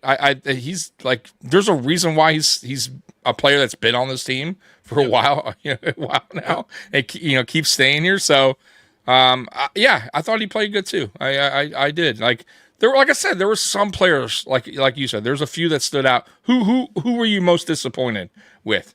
Let me back that up. Who were you most disappointed that you saw that you thought would have been better in preseason game one? Like that you had high expectations for. That you were like, man, this guy's gonna ball out or do something, and he did nothing. Fell flat. Josh Palmer. Okay. I didn't really see them target him much. The play that Trubisky got to him was more of a Trubisky play as opposed to a Palmer play. You know what I mean? Like scramble drills are so much in favor of the receiver, it's not even funny. It's in favor of the receiver and the QB. Coleman, I don't know if I would say that, because if you look at the routes that they had him running and you look at the targets that he got, it was more just like dump off stuff. You know what I'm saying? And we're doing things to get him open, which is what he needs. I've said this a million times. If you expect Coleman to come in and run routes like Josh Palmer, you're not watching football. Like enough. You don't understand who Coleman is. But I wouldn't say that Coleman was disappointing. I don't even think they went into the game intending to really use Coleman that much. I think they know what they have in Coleman and what he can do and all that kind of stuff. For Palmer, and more because he gets the credit for running that deep route and not getting the target. But again, these are guys that I think the fan base needs to see how they're going to contribute. You know what I'm saying? And instead of trying to keep it a secret and just not go to them or not feature them in a preseason game or not even try to get them into a groove, so to speak, on the field, they just kind of let these guys go. You know what I mean? And just whatever you do, you do. Whatever you don't, you don't. I would not. I'll be honest with you. I would not have played any starter in that week one game. Like I'm big time against that. I think back in the day, preseason was 4 games, and traditionally the week one, very rare did starters play. Week 2, you put them in for a series or 2, you take them out. Week 3 was the big game, right? That's where it's the whole half, pretty much, right? Yep. And then that's where starters kind of really get going, right? Get ready, basically getting ready for week 1 of the NFL, right? So they're not totally rusty, right? And then week 4 was all the back. I mean, third string and fourth string, they get the most reps because these are the guys that are ultimately fighting for even practice squad, right? And now it's shortened down to 3 games, so it's really kind of just works the same way. Week 1 is traditionally you don't really play your starters, and by the way, a lot of teams didn't play their starters, right? Okay, I was shocked with the amount of starters that we played. I'm going to be real with you. Like I was like, why is Joey Bosa out there? Like the guy can't stay healthy. I saw that. I was like, what is the point? Yeah. You know what I mean? Like, why is any starting offensive lineman out there week 1? Like, I'm just saying, like, I wouldn't have, I didn't feel comfortable with it. And Teron Johnson went down. Luckily, it was just a stinger, but still, it's like, what are we doing here, right? So, I just don't, I'm all about the rookies and second-year players and just guys that are new to the team trying to make the roster, whatever. But next week, Sunday night, we play at 8 p.m. against the Bears. We'll probably see, if I had to guess, at least a quarter of our starters. At least quarter and a half, something like that, of Josh Allen and Keon Coleman. And my point to all this was, it's hard for me to judge starting wide receivers when they're in there with backups. Because it's not the same thing. They're not, in practice, guys are not with these guys most of the time. They're with Josh Allen, right? They're not with the second, it's just, Mitch Trubisky's working with KJ Hamler. You know what I mean? Like, that's just the truth and reality. So him and Keon probably don't have the greatest chemistry, right? You know what I mean? Josh does. You know what I mean? Josh has been working with Palmer. Josh has been working with Moore. Don't put him on the field. Like, that doesn't make sense. That's my point. Right. You know what I mean? Right. Like, what is the point here, right? Like, because to me, like, you're not doing any good with it. You know what I mean? Like, they're working now with a quarterback they're not really familiar with or throws differently. I mean, Josh throws way different than either one of those quarterbacks, right? Like, just everything's different, right? So why risk it, right? Why even throw them out there? It makes no sense. Yep. So that's why I'm like, I'm not really judging these guys. You know what I mean? Like, to me, it's like, oh, like that's what I say. Like, Dawson Knox caught the touchdown. I'm like, okay, like, I know what he can. Okay, you know, like it does. So what? I'd rather have seen somebody else, a rookie, you know what I mean, or a second-year guy get, you know what I mean, get an opportunity. That's how I see it. At least with that, with the backup. So that's how I kind of see preseason, and that's how I go with it. But yeah, so we're an hour in. I want to get to some NFL stuff. I try to switch things up on this channel until the regular season. So get into some fun stuff outside of Buffalo Bills, right? So we already went, we bitched and we're, and said some good stuff. So now we're going to get to other stuff. All right, here we go. So, how do week 1 of the NFL preseason impact starting quarterback battles? All right, predictions, best bets for each competition. All right, you ready, Aramis? Here we go. I'm ready. All right, Indianapolis Colts. So this is their predicting. So right now, Anthony Richardson minus 245 to start. Daniel Jones plus 186 and Riley Leonard plus 8,000. Do you agree with that? And we'll just go quick. I won't read through all that. Do you agree with this? The betting odds of starting? Okay. So Anthony Richardson got hurt though in the first game, so we'll see what happens in the second game. They said he's still slated to start. He's still all right. So there we go. So that's one. Cleveland Browns. What do you think? Yeah, I think Kenny Pickett's going to come off of that list pretty quick. Okay. You think Shador's coming up? Yeah, I think Shador's put himself in the number 2 spot right now. Gabriel's hurt, which is why he's at the end there. So I would say right now it's Flacco, Sanders, Gabriel, and Pickett last. And then we'll see what happens after game 2. Okay. So you have Sanders over Pickett? I have Sanders and Gabriel over Pickett.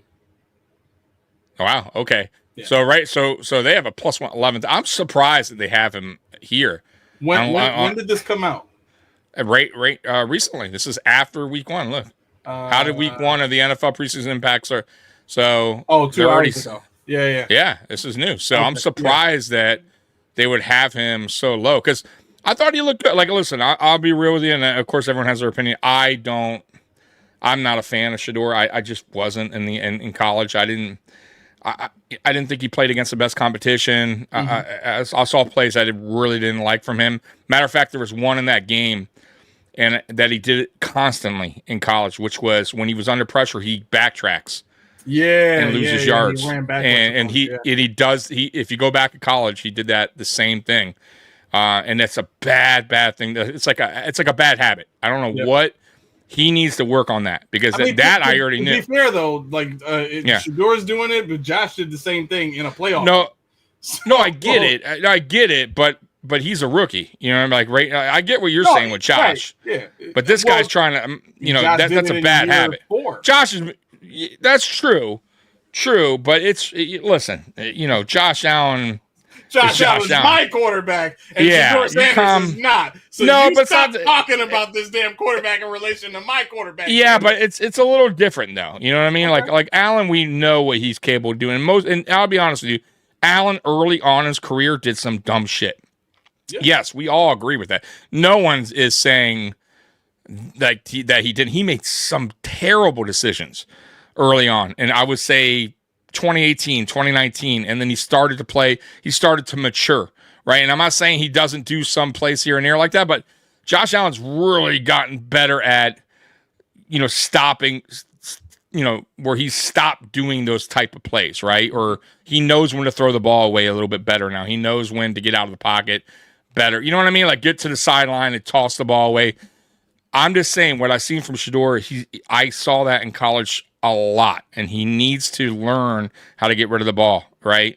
Yeah. And that's something I'm sure the coaching staff will get on him about. Outside of that, though, I thought he made some really good throws. I'm not going to lie. Man, dude, that one, the first touchdown he threw was that was at first, when I first saw it, I'm like, oh, terrible. Like, oh, it's a risky throw. But, man, dude, he put that thing right in the breadbasket, man. So I thought he played better than I thought he was going to play. Now, once again, I don't get too hyped up, but it is good to see these young players at least do something. You want to see something, right? If you're a fan of him. So that's a good sign, right? So we'll see. He still has 2 more games left. I'm just not overly sold on him, but I totally could be wrong. And I'll eat crow if I am, and I have no problem doing that. You know what I mean? I wish nothing but the best, and I do feel like they kind of screwed him on the draft. Like, there's no way he was that bad to get drafted where he's drafted. I thought Cleveland should have drafted him way earlier. You know what I mean? And I'll be honest with you, Miami had a chance to draft him. And if I was the Dolphins, I would have for sure rolled the dice when he was still sitting on the board that late in the rounds. You know what I mean? Because Tua's not going to last long there. And then, so what? You draft this guy in the 4th round? Who cares? He was there. You sit him. You chill, and you work with him. You know what I mean? You never know what you get. So I don't get that. But whatever. Let's continue. Next up, New York Giants. What do you think? They've already said Russell Wilson started there with what Jackson Dart did in this last game. I think he definitely solidifies himself as the number 2. Yeah. I mean, I'm not the biggest Jameis Winston fan. I have respect for the guy. I like the way he plays the game. But I think, unfortunately, he's going to end up getting cut. Walter S. coming in. To me, Moore should be the safest backup wide receiver on the squad for the simple fact that he offers the closest thing to being a more seamless replacement at slot if Shakir is out. What do you feel about that? Yeah, but to be perfectly honest, I think if Shakir ever went out, the guy that really needs to go in the slot is Coleman. To be honest, I think Moore poses a much better threat outside than he does inside, right? I do too. Yeah, man. Yeah, I'm with you there. Having that kind of speed outside and being able to threaten deep while also having basically 3 tight ends in the seam. You'd have Coleman, Knox, and Kincaid, 3 big boys up in the middle to block for the run game, to get open, deep up the seam 10 to 15 yards, or to get Coleman on a slant inside, or to get Coleman on an option route, or give him the freedom to break off of a route based on what he sees in coverage. Coleman can process the game, in my opinion, better than Shakir can when it comes to his defensive reads. You know what I'm saying? And what he's supposed to do. So I would absolutely trust him in the slot before I would want to see more I want Moore has shown he can be an outside receiver first and foremost. And if you got a guy that can run routes like he can with the kind of speed that he can, why not put both your route runners on the outside? Force those outside corners and those safeties to play honest, and then put all the pressure that you can on whoever the team's box safety is going to be, or if they're going to run a split set, make those outside corners cover man to man against our best man route running receivers, and then put all the pressure on those linebackers with your seam route runners. You know what I'm saying? Yeah. Like that to me is the best position that you can be in. You know what I mean?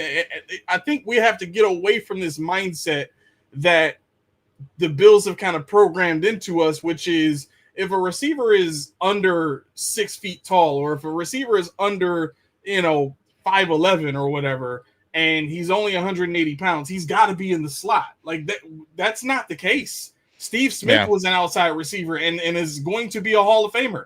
Like there's plenty of examples of that. And the Bills have kind of had this stigma of, well, how can he block? Well, if you run a scheme where you don't need the guy to block all like that, you might be a little bit better off in your passing game. Or here's a thought: get better run blocking offensive linemen.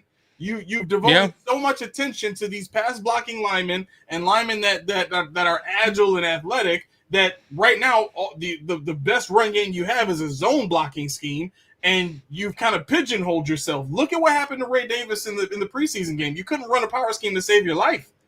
He couldn't get any yardage. No. And he's not a zone run scheme running back. He's that's not his game. He's a power runner. You know what I'm saying? He needs that wham block. He needs all that stuff to kind of happen to open up that space for him. He's not gonna. You know what I'm saying? So I just that bothers me. That mindset of the next small guy. Samuel's supposed to be a slot receiver. Samuel played it doesn't need more to be. outside of the NFL than he has. Right. So it doesn't need to be, and you got to go with the matchups, right? What's your best matchup? Walter coming in, but Aramis, do you actually think that would happen with Coleman? I agree in theory, but I don't see it actually happening. That just seems like a clickbait question. That's pretty lazy. Next question, please. No, listen. I love Walter's points. I really do. And you know what? In all seriousness, he's right. He's right, because he is. If you look at the scheme offensively that they want to run that Sean Payton, Drew Brees, Michael Thomas type of scheme, where Keon Coleman is on the outside running those slants and running those deep fades and those go routes, and getting the 50-50 balls and kind of being that imposing threat on the outside. Again, that he can do those things, but that's not the best way to use him. And of course, the Buffalo Bills are notorious for using players in different ways than what they've been used in college before and expecting results. I got a clip for that. That they don't know what the fuck they're doing. Do you understand that? Put up the other video. Yeah. Hold on, we got to get McDermott again. I know what I'm doing. I'm McDermott. I clap. Right. I'm serious with my glasses on. I'm glad that he switched his. I'm glad that he switched his woman glasses that he wore last year to men's now. I don't know if you remember that. He was wearing like these very feminine glasses last year. I'm like, what the hell are the? Yes, they're like. I mean, I don't know. They just look really bad. Now he changed them up. Thank you, Sean. They're like Mary Kate and Olsen glasses. I don't know what he was wearing, but they weren't good. Anyways, let's get back to this list. So you agree with that? Yep. Saints. Wow, they got Rattler right now. God, they're going to be terrible. They are going to be really bad because Rattler was terrible last year. I mean, oh man, they're going to have the number 1 pick. Yep. I would be shocked if they don't. Yep. Well, not according to the Mannings, who's saying that he might stay another year in college. So, boy, go on there. yeah, yeah. So the Saints are kind of fucked unless they're batty. Unless they say, "All right, we're gonna have to run with you again." We're just gonna keep our quarterbacks. Rattler, you're going in for another season. All right, next one up. Let's get to the next one. We'll get through this. So, because Aaron is doing double duty tonight, I feel bad. I don't want to keep him here forever. All right, so from tempting to ghastly, one word to describe notable quarterbacks from week 1 of the 2025 NFL preseason. Oh my. All right, here we go. Joe Burrow, sharp. What do you think? Joe Burrow, sharp. One word. He did look sharp. He did look sharp. He did. So we agree. So we both agree. Tanner McKee, pristine. Listen, he was balling in that game. He was, wasn't he? Balling. I mean, I didn't know who he was before I saw that game, but the way they talk about him is like he's been playing like that the whole time, and I'm like, wow, if they got that behind Hurts, they probably need to look at trading him and seeing what kind of value they can get for him. Oh my God, we didn't even talk about Cook. I totally. You know, I gotta say something real quick too. This is some honestly serious stuff. So, oh boy, really serious stuff here. All right. My co-host Mikey, as you guys know, has an ear infection. That's why he's not here tonight. And he had, luckily I got him on Friday night, but he was hurting then. Well, over the weekend, guys, he got another ear infection on his other ear, and we found out the reason.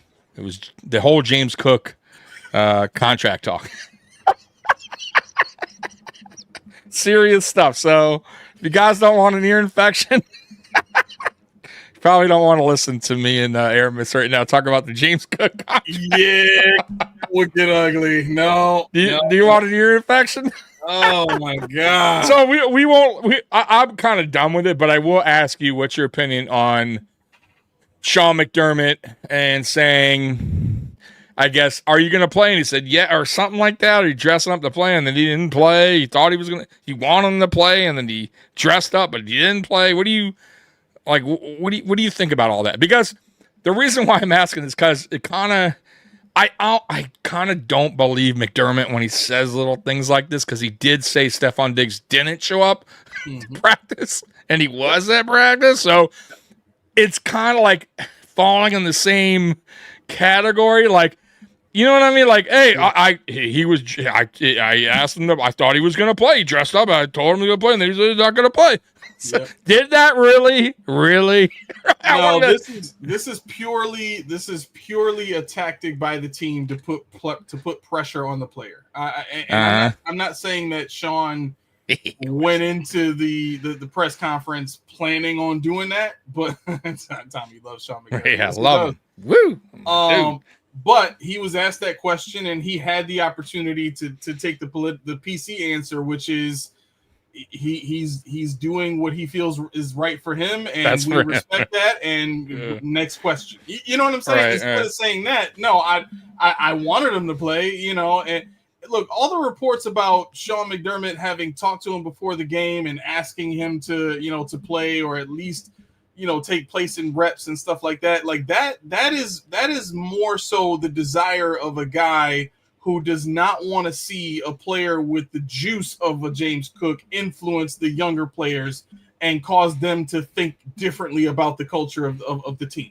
That's what that is. Sean McDermott is essentially pleading with James Cook to not affect his locker room in any type of negative fashion with that makes sense. Right? That makes sense. Yeah. I think the hard part though is, and this is what Sean should have shown more respect for.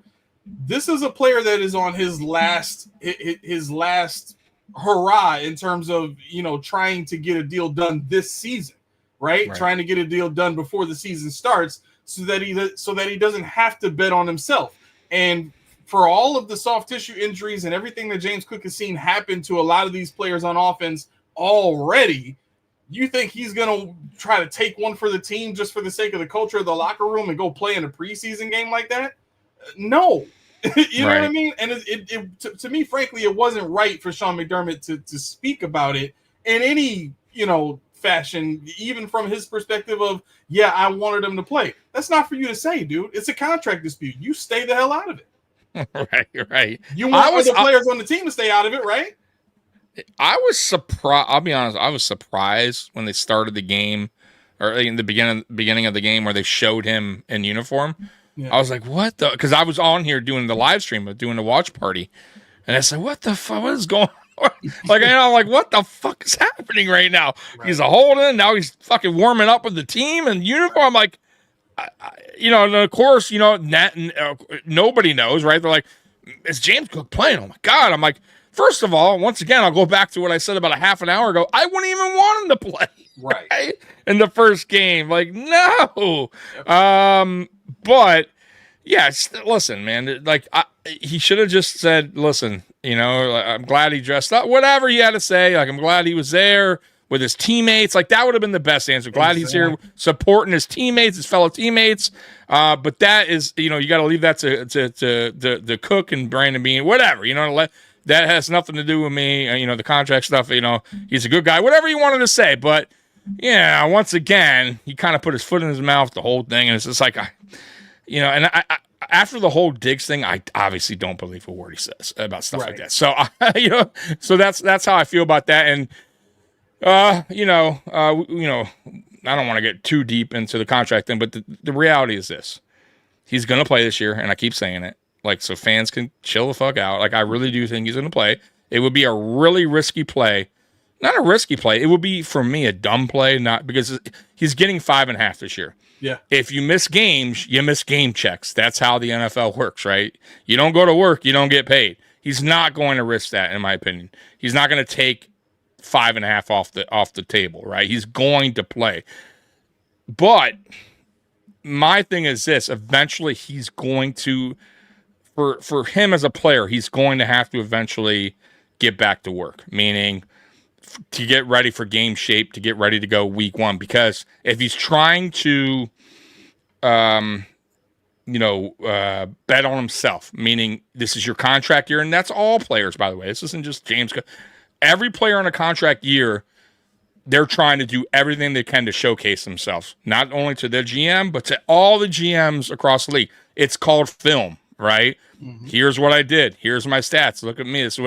This is why you should pay me 15, 16, whatever, So if that's what he's doing, then there's going to come a point, at least for me, where he needs to get back into the swing of things and get ready to play week 1, or at least, for the regular season. So as far as the contract situation, I think the Williams contract kind of set the tone a little bit about where Cook is at. I think Cook is slightly better than Williams right now in his career. He's younger, more tread on the tire. And I like Williams. Nothing wrong with Williams, by the way. Williams has been consistent, right? And that's what you want in a running back. But, I think Cook has a little bit more on his side that makes him worth a little bit more. Yeah. How much more is, of course, the big question. How much more? If me being comfortable, I would probably be around that 13.5 range and boost them up another $2 million on the guarantee. So Kyrie got 13. I'm 23. You give him 25 or 25.5 guarantee. Yep. And I think that's fair. Now, if James Cook says no, you know what? And that was what was offered. I'm not going to hate on Brandon Beane for not going up any higher. Like, I get it. Like, because that's where I'm going. That's how I see it. And it is what it is. And there could be a reason why Cook is also wanting more, because one, the state tax, which I keep telling people that is important. People kind of miss that. Deal here. Yeah. Right? It takes a lot of money, right? The state tax, right? Because you got to deal with federal and state. That's one. That's one thing. Two, not a lot of people bring this up, and I'm surprised. But does Cook actually, because Cook's still young, right? So let's say he goes somewhere, he signs for 3 years, well, and he balls out. Let's say he gets more opportunity, right? Meaning more carries, more snaps. More, he's on the field more than 55% of the snaps, whatever, right? He's on a higher snap count. That means maybe his next contract is even bigger. And I think his thinking is if I shine going to another team because I'm getting more opportunities, then I can really showcase my ability as a running back that I haven't really gotten the opportunity here in Buffalo because they have the way they do their offense is a 3-system back. They don't really necessarily want me as a 3-down.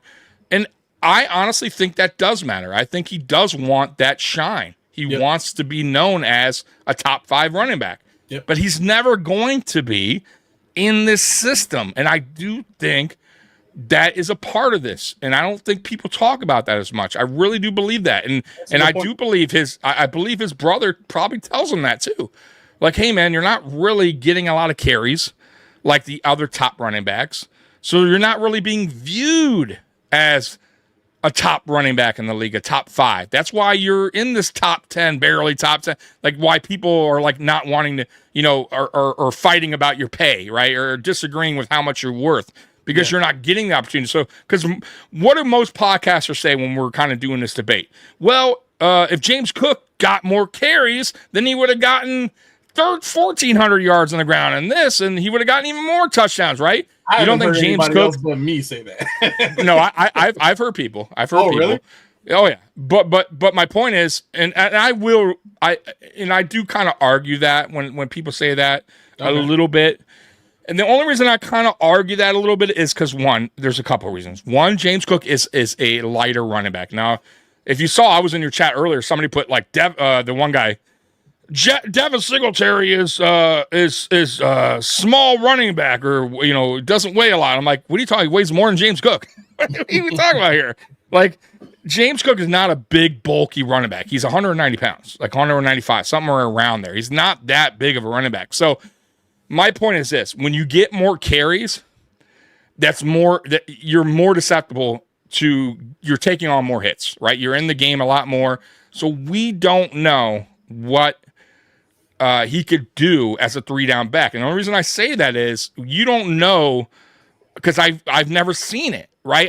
He wasn't a 3-down back in college. He didn't get a lot of carries in college, and he hasn't gotten a lot of carries in the NFL. So yes, we think he can, right? Like but we don't know like what he can, if injuries will pile up. You know what I mean? Like, so I don't want to just say, well, if he got 250 carries for sure, because I don't know how long he can last with his built, his frame. Like all running backs, matter of fact. If you go look at Saquon Barkley, he was hurt a lot of times in New York early on in his career. A lot. Because why? He's a workhorse running back, right? Constantly. There's very few running backs that are workhorse that don't get hurt. Right. They all eventually, because they're getting the rock so much, you're so heavily involved in the offense. Look at Christian McCaffrey. He's everything. Pass catching running back, carry. He's everything, right? Eventually, guess what, guys? It takes a toll on your body. It does. That's why running backs, that's why GMs are so hesitant to pay these guys. Because why? Because they tend to get hurt more because they get used more. So they use them on their rookie deals 4 or 5 years, and then they send them away because that tread on the tire is about halfway worn out. The good thing about James Cook, and I say this too, is the tread on the tires is great because he wasn't used a lot in Georgia, and he hasn't really been used a lot here. So in a way, if you look at the other side of the coin for James Cook, if I'm thinking about it, and I want a long career, maybe staying in Buffalo with how they're treating me, meaning carries, snap count, maybe my career could be longer. You know what I'm saying? Because I'm not used as much as a workhorse running back. But that's how I see it. But I can see it both ways. You get what I'm saying? Yeah. But what's your thoughts on that? And we'll move on from that. So I think the Schrodinger's cat argument, as I would call it, is I can understand that as a deterrent for the prognostication of, if you give him more carries, you should expect more production. But I don't think it completely abolishes the logic of it. You get what I'm saying? Like essentially, Schrodinger's cat is, you put a cat in a box, is it dead or is it alive? You don't know until you open the box, right? And the idea behind that is you can't definitively say one way or the other until you actually see the reality of it, right? That's my point. Yes. Yeah, yes. And I get that, but I think with what we do with statistics, with what we do with projections in the draft, with what we do with player projections in their contracts, everything about the NFL is based off of projections, based off of previous performance, right? So fantasy football does it. Everything in football is projection based off of previous production. So if James Cook is expecting a contract extension or expecting a new contract, it's going to be based off of his previous production. And you combine that with the time tested and true motto of the NFL that we say about players all the time. What have you done for me lately? Well, the most recent thing that you can point to for James Cook is leading the league in touchdowns. And I get that shouldn't be the end all be all of the conversation, but at the end of the day, if with what he's done with such a small snap share, for the production that he's put up to only have, I think it was 40, somewhere between 45 and 47% snap share.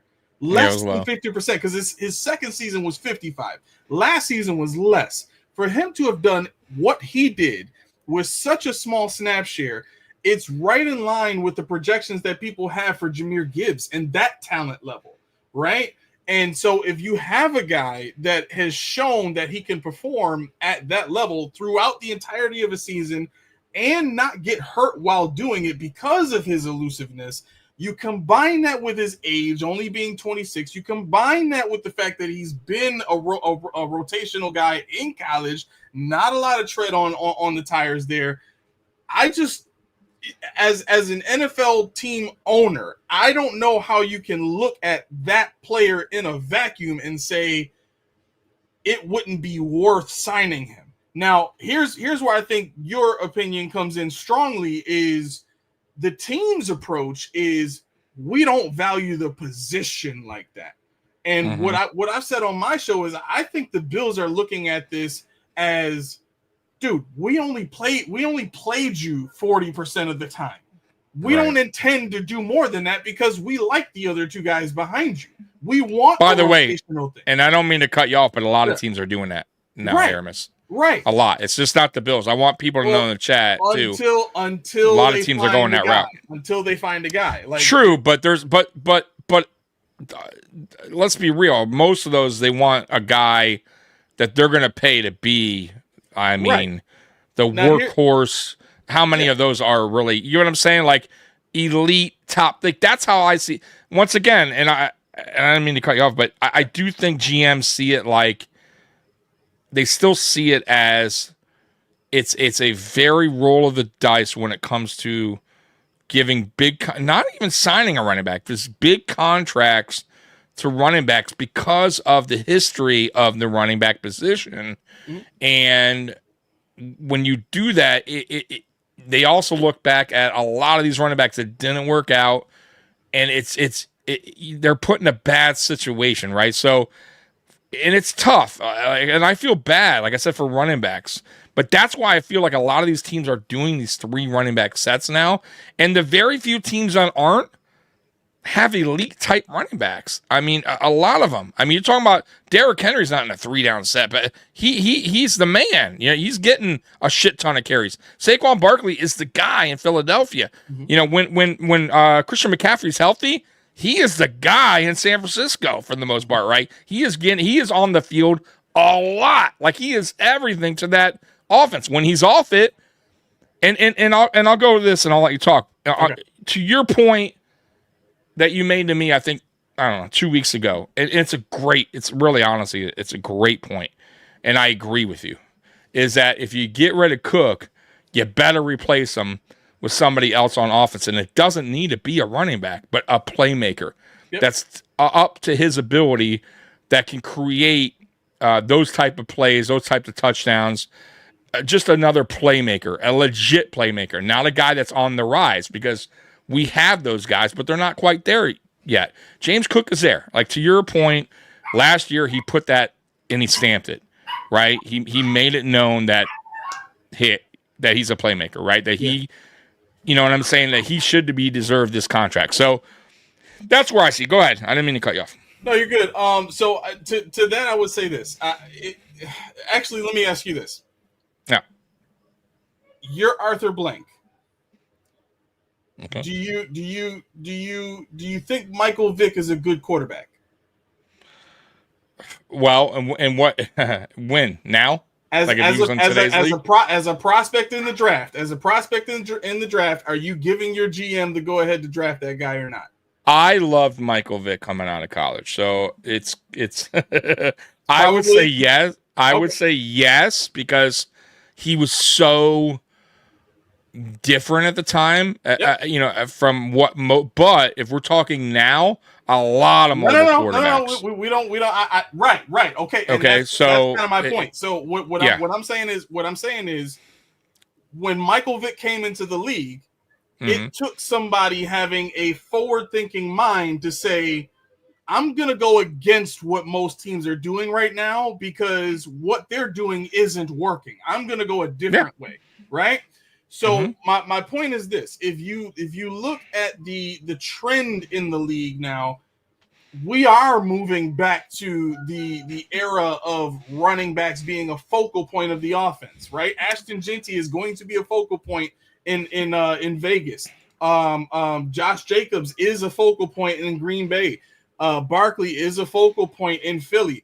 We're seeing these running backs up and coming now who when they were drafted, and I'm talking about the older guys, when they were drafted, they were considered rare because the league was moving away from those guys, right? Now the wave, it's far off. Like, there's not a lot of teams doing this right now, but the wave, you can see it. Oh yeah, now, right? So I agree. What I'm saying is, if I want to be a forward-thinking team, in which I think the Bills to some degree were when they started the nickel defense, but now I think they're behind in terms of their defensive adjustment to what the NFL is choosing to do now, which is more, heavy run base and stuff like that. So if you know that more teams are starting to try to run because you're keeping two safeties deep, and that creates the necessity for a run game to make the defense bring those safeties up and open up big plays outside for your receivers and give you all these other opportunities on offense. Well, a forward-thinking team would say, okay, if the way to beat these defenses in the league now is with the run game, shouldn't we choose to hold on to a dynamic guy like James Cook that can make big-time plays and is a home run hitter in the run game? And hey, by the way, we don't have anybody else on the team that's a home run hitter like that. Right. So if that's the thought process, then the answer is yes, sign Cook. If the thought process is we have a program and a process and we're sticking to it and we're going to keep kicking at the door, well then no, you don't sign Cook, because your mindset is we don't value the running back and we don't care what anybody else is doing. Yeah. So I'm going to answer Walter's question, and if you want to chime in, you can too. The last few years, Cook proved it. Not just last year. If touchdowns are the measure of proving it, then make have Shakir. What has Shakir proved? Basically, is what he's saying. So listen, here's my thoughts, and I'll let you chime in on that as well. So I'm different than I'm sure than what Aramis is going to say on this. So and we talked about this actually, and the last time Aramis was the special co-host of Mafia Sports Report. So, look, if we're going to be real here, okay, as real as we can be as fans, at least how I see it, is yes, Cook has had back-to-back 1,000-yard seasons. However, last year, he barely cracked 1,000, was a little bit over 1,000. Nothing to write home about. The year before, I think he had 12 something, 1240, 1250. Let's say 1250. Right? I could be wrong. Maybe Aramis could pull that up, but I want to say around 12 something. But he only had 6 total touchdowns, right? I believe, or 4 or 6. He didn't have a lot the year before. Okay. Last year, he had less yards on the ground, but he had 16 total touchdowns, I believe, right? So it's 14 on the ground, 2 in the air, I believe. Or was it 18? 16 on the ground. And 2. Okay, so 16 on the ground, 2 in the air. When we're talking James Cook, the reason, at least to me, what made his season so special, and it was not the 1,000 yards.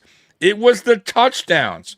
So, and the prime example is, if we talk Josh Allen, from 2019 to 2020, it was a massive jump in completion percentage, right? He went from 58 to 67%, something crazy. So, of course, the first thing that people were going to say about Josh Allen's special year was, wow, his completion percentage was a major jump. Now, the good thing about Josh is he continued to stay in that 65-ish range from that point. But remember, everybody wanted him to prove, everyone wanted to see Josh Allen be consistent with this completion percentage because that was always his knock. And I'm not saying James Cook's knock's been touchdowns, but I got to see it this year as far as double digits if I'm going to say James Cook is wowing me again, because I don't feel like 1 year of touchdowns does it for me as far as James Cook being this, when we're going, man, wow, right? Like he did it again. What did he do in 2 years? 1 year he had 6 touchdowns and 1,200 yards, which is honestly, what is that? Like that's a good season, but that's not a great season for a running back, right? 1,200, 6 touchdowns. That's good, but that's not great. This last season, what makes up for the barely 1,000 is the 18 touchdowns. So my point is, if he can come into this season, right, and get 1,000 yards again, let's say he gets, because he's not getting the carries, but he gets another, 14 touchdowns, then I would say I would be very impressed and go, you know what? That guy for sure that's what he does. He's a touchdown guy, and that's what you want. You want points on the board. But let's say he goes into the season and gets 1,150 with 7 touchdowns, 6. What are you going to say? You get what I'm saying? Like, where do we classify James Cook now then, if he's under double-digit touchdowns? Do we say that he fell off a little bit? Like, where do you classify that? You get what I'm saying? Let's say he doesn't have a double digit, but he barely cracks over 1,000. So he's in that. So he's consistent with 1,000, but he's not consistent with the touchdowns. Let's say he's under the 10. Let's say he goes back, he reverts back to 2 years ago where he gets 6 or 7. Then where does he land as far as like where you see him? You get what I'm saying? Where you're putting him as a tier. I think you have to. The context matters. I mean, one of the things that I keep telling people this season is you can't expect James Cook to have the same exact numbers because now teams know he can do it, right? Yeah. And so with that being the case, what's going to happen? Well, teams are going to game plan for that now. They're going to look at what he did last year and the runs that he broke off and the formations that was out of and the schemes that the offensive line was running to help him break that off. So I think. This you can't put the projection in a vacuum. You have to include the context. Yeah, but most good or to great running backs, Aramis, continue to. It doesn't matter. No, That's it does. The whole point. Here's game. You don't think defense's game plan for Saquon Barkley? They don't think they game plan for Derrick Henry, and they still get those numbers. You get what I'm saying? Like that's my point. Like when I'm talking about great running backs.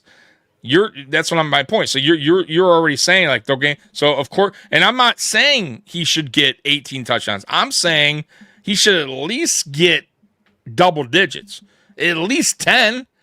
So let me go through these numbers for you, right? Yeah, because go for it. we're saying James Cook was the same from 2023 to 2024. That's not the case. Not only did he have more touchdown production, he had higher yards per carry from 2023 to 2024. Less carries. Correct, on less carries, right, which is another big deal. So if you look at his 2023 production, he had 4.7 yards per carry, right? Saquon Barkley, same season, 3.9 yards per carry, right? Derrick Henry, that same year, 2023, 4.2 yards per carry. The top 2 running backs in the league in terms of top 3, two of the top 3 in terms of AAV, average guaranteed money per year, and all that stuff. Yeah, had less yards per carry in 2023 than James Cook did with a 55% snap share, right? James Cook just didn't have the touchdowns. That's why he didn't get recognized. So here comes James Cook again in 2024, 4.9 yards per carry, right? On 207 attempts, right? Now you got Saquon Barkley coming back with the year he had at 5.9 yards. Where is it? But can't that be deceiving though? Devin Singletary had 5.5 his rookie year, and everyone says he's bad.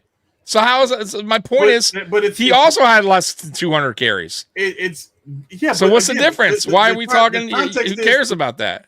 Because the context is, what did he do for the team? How many touchdowns did Singletary get? How many yards did Singletary get? Relative to the yards per carry, how many carries did he get? All of that stuff is relative. You look at Saquon Barkley's numbers for 2025 or 2024 rather, he shot up to 5.8 yards per carry, but he did that on 300 and something carries. Same thing for Derrick Henry. But wouldn't that make it tougher getting more? The more carries you get, the more your average should go lower. No, if you're okay. So again, when you're projecting numbers, you have to extrapolate based on the production that already exists. So if James Cook put up 1,000 yards and 18 total touchdowns on a 40% snap share, then you have to imagine that if you just doubled that, and I'm not saying that the numbers are going to double themselves, but the extrapolation has to be, you have to go by the averages, right? So let's say you gave him, instead of 200 carries, you gave him 300 carries, right? And then you do the numbers based on that. You should probably expect at least another 500 yards and maybe another 5 to 7 touchdowns. You would think, though. You don't know, though. Well, that would be like me saying, like baseball, right? If you put a batter up, draft Josh Allen. Why draft? No, I get it. But I'm saying, but you're talking average. If you put a batter up to a plate 5 times, yep, he could have a good amount of swing and have a really good batting average. But get him 20 at bats. It's going to be a little bit lower average, more than likely. Yeah, but that's if he's an average hitter. We're talking about a running back that is shown to be above average. But we haven't seen. That's my point.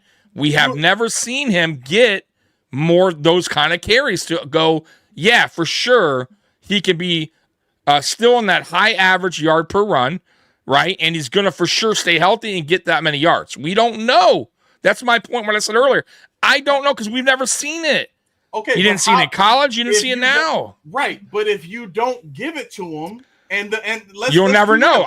I'm with you. If you don't give it to him, you'll never know. And here's the deal: he's not going to get that without the money either. If they don't give him the big money, they have no incentive to give him the carries and the opportunities. And I don't think they're going to give, even if they gave him the money, Aramis. That's where I go back to I wish I could rewind. That'd be so cool. Podcast should do that, where we can rewind like a flashback of what we were talking about. Uh-huh. That's why I said when James Cook could be another reason why it's not really even so much the money. It's more about, do I want to be here? Because I really don't get the carries. I'm not like the focal point. I should be more involved. And if I go somewhere else, I want to go somewhere where they're going to go, hey, I respect James Cook. Like, because trust me, agent's going to go wherever he goes. It goes, James Cook wants to be involved in the offense. He wants more than 200. You know what I mean? He wants to be on the field more than 50% of the, you know what I mean? He's going to have some negotiation. Trust me, that will be, he's not going to go to a team where it's similar to us, where he's not going to get the carries. It's not going to, why would he, then there's no point. He might as well stay here. So that's where I'm going with you. I get what you're saying. I wouldn't say it like that. I think I agree with the genesis of your point, which is the Bills aren't going to want to give him that regardless. They don't want to give him the money because they don't want to give him the opportunities. They want him to stay in that 5 to 7 million range. But do we know that though? Rotation. Well, but didn't you say though earlier, like a couple months ago, that they were kind of in? They were going up in the price. Like maybe they started there, but I thought there was some kind of rumors that they were getting or nearing to the asking price that he was asking initially. That's what I heard. For 15 million? Not 15, but around that 12.5, 13. That's what I kept hearing, that they were close. Because remember, even the report came out. I forget who did it. Too, yeah, but was like they're really close, and if they're really close, that means because listen, he made an ask for 15, but that's negotiations. Nobody goes in there, going, I want this. They're like they know you start high. So there's an offer, then you counter offer, and an offer until you reach an agreement. Yeah. That's how it works, right? They said something. They said something that was very key, though. Brandon Beane said we don't want to reset the running back market, right? And when they said that, remember when we looked up the numbers and we found that the average running back salary for was 13. It's top 10, about 13. No, not for top 10, just for the average running back. When you looked that up initially, I forgot what it was. It was low. Yeah, it was like 5 to 7 million, and we both were like, "Whoa, if that's what they're offering Cook, then we understand why he's got an issue with it." Yeah, right? There's no way they were. Though. Right. Well, I don't believe my thought is based on what you're saying. If you don't want to reset the running back market, well, you almost have to not even be considering top 10 money, right? Because what you would say at that point is we don't want to make him the highest paid running back. That's the thinking process that would cause the words to be, we don't want to reset the running back market. But when you say it the way that they said it, and then you also say we have a number that we see him at and we're sticking to that, leads me to believe that they see him because he's already in a rotation, because he's only getting 40% snap share.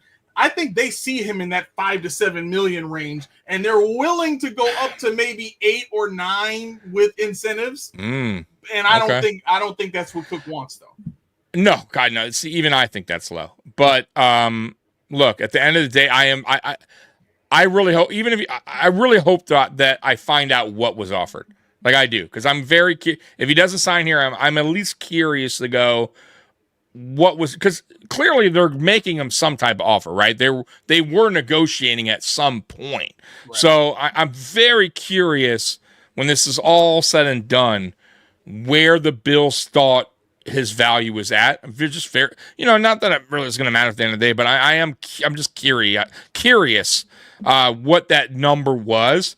And like I said, I believe in my number, what I said earlier around that, 13-ish range, 25 guaranteed. I think the Williams thing opened that up and kind of gave Beane and Cook, agent, kind of like going, okay, you know what? Cook's slightly better, a little bit better. This is where it's trending. This is where the contract and that type of running back is at, right? Cook's slightly better. So that's what I think. Now, does Beane see that, though, and get scared off? Maybe the number was low and go, oh, fuck, dude, I'm way off, right? Like, no, this is not going to happen. Or does he think, that's kind of where I was close to that number in my head, but I want to wait it out to the season and then give him that, because I don't have, who knows? Wait for the see what the salary goes, the cap goes up to next year, make him that offer and see if he sticks. I just don't think Cook will be here next year. That's my opinion. To answer that question, I think if you trade him now, the player wins. And I don't think that the Bills are in the business of showing their locker room that all you got to do is hold out and demand a high amount of money and you can get somewhere where they're willing to pay. Like they don't want to set up that waterfall of players thinking that they can strong arm the team and get out of there whenever they want. You know what I'm saying? So I think the Bills are they're gonna do the stupid thing and they're gonna let Cook play out his contract and then let him go after that. Which adds no value to the Bills franchise whatsoever by doing unless they replace the value.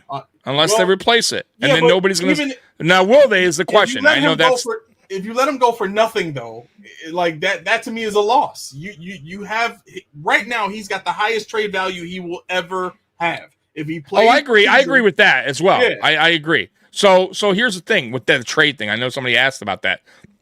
And to your point, I don't know if they're going to let him seek a trade, but that doesn't mean maybe we get lucky and another team calls in or says, "Hey, we got to hope for that. We see you're having a problem. We're having a problem." We can't run the ball. We need your guy. Let's go. Right. And you need this, and we can both help each other. That I can see happening for sure. And then I think I would be okay with that if it was somebody that can benefit the team, meaning come in and make an instant impact.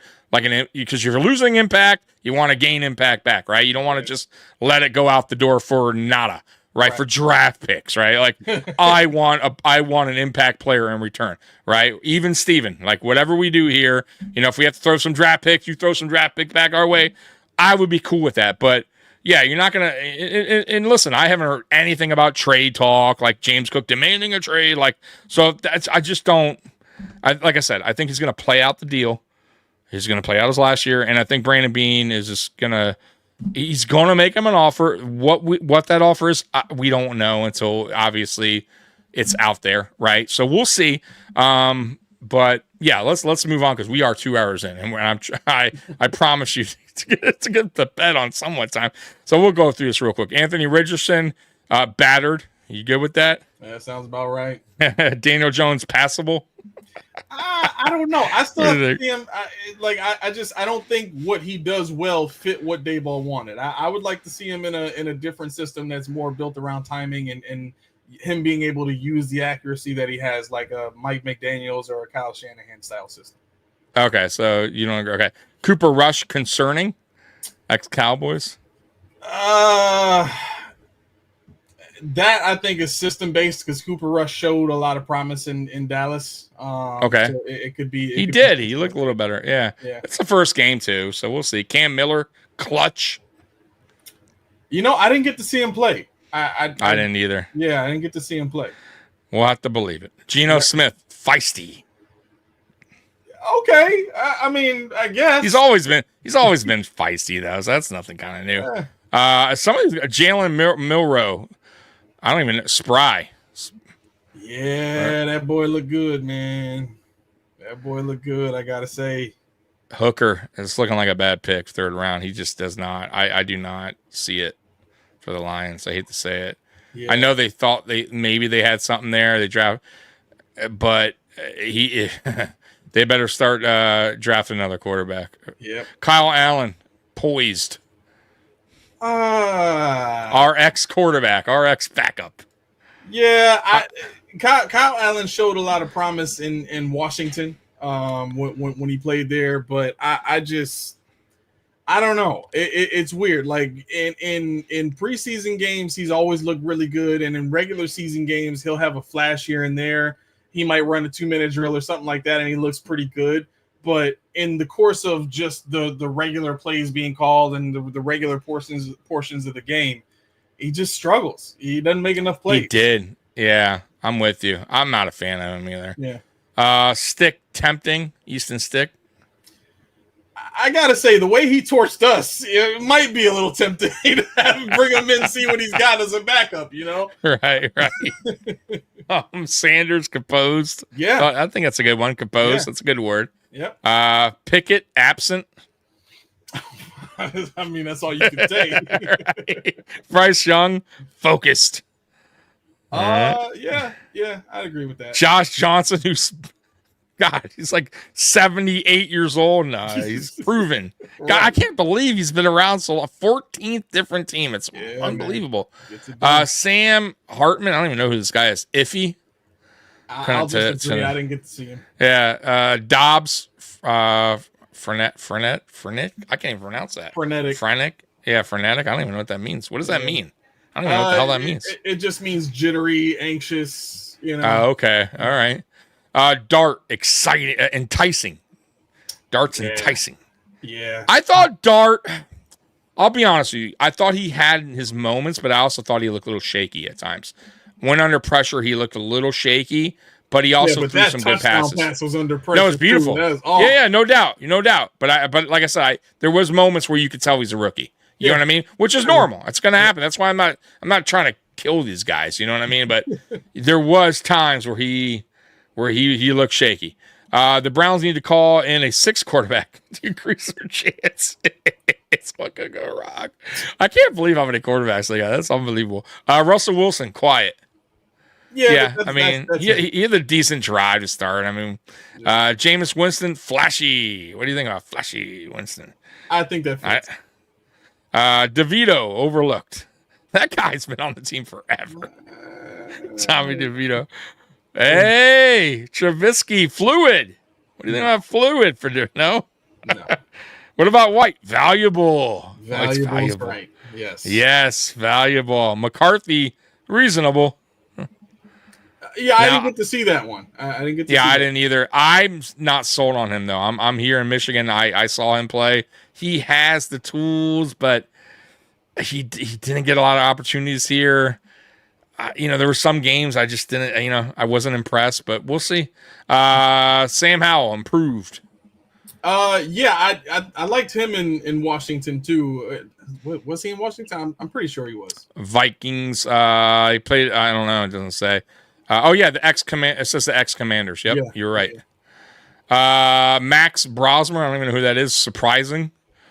Dave Mills. Calm. I like Davis Mills. Yeah, he's not bad for backup. For hell yeah. Graham Mertz bullied. I guess no good. He sucked, huh? Stenson Bennett commanding for the Rams. Joe Milton, tantalizing. Yeah. What do you think about Milton? I like Milton, man. Yeah. I really do. I really wish we got him, bro. I do. He would have been such a perfect backup here. Trevor Lawrence, comfortable. And then last and Cam Ward, gifted. I thought Cam Ward looked good, man. I do. Yeah, I drafted him on one of my fantasy teams, so he better be. I'm a Hurricane fan, man. I like everything about this dude. I'm sold on. Justin Fields, mobile, which, come on, obviously. Kyle Murray, erratic. Of course. Bailey Zappi, shoddy. Yeah. Bo Nix, sloppy. I guess he didn't have a great. Quinn Ewers, ghostly. I saw the end there. It looked all right. Zach Wilson didn't play too bad, actually, for them.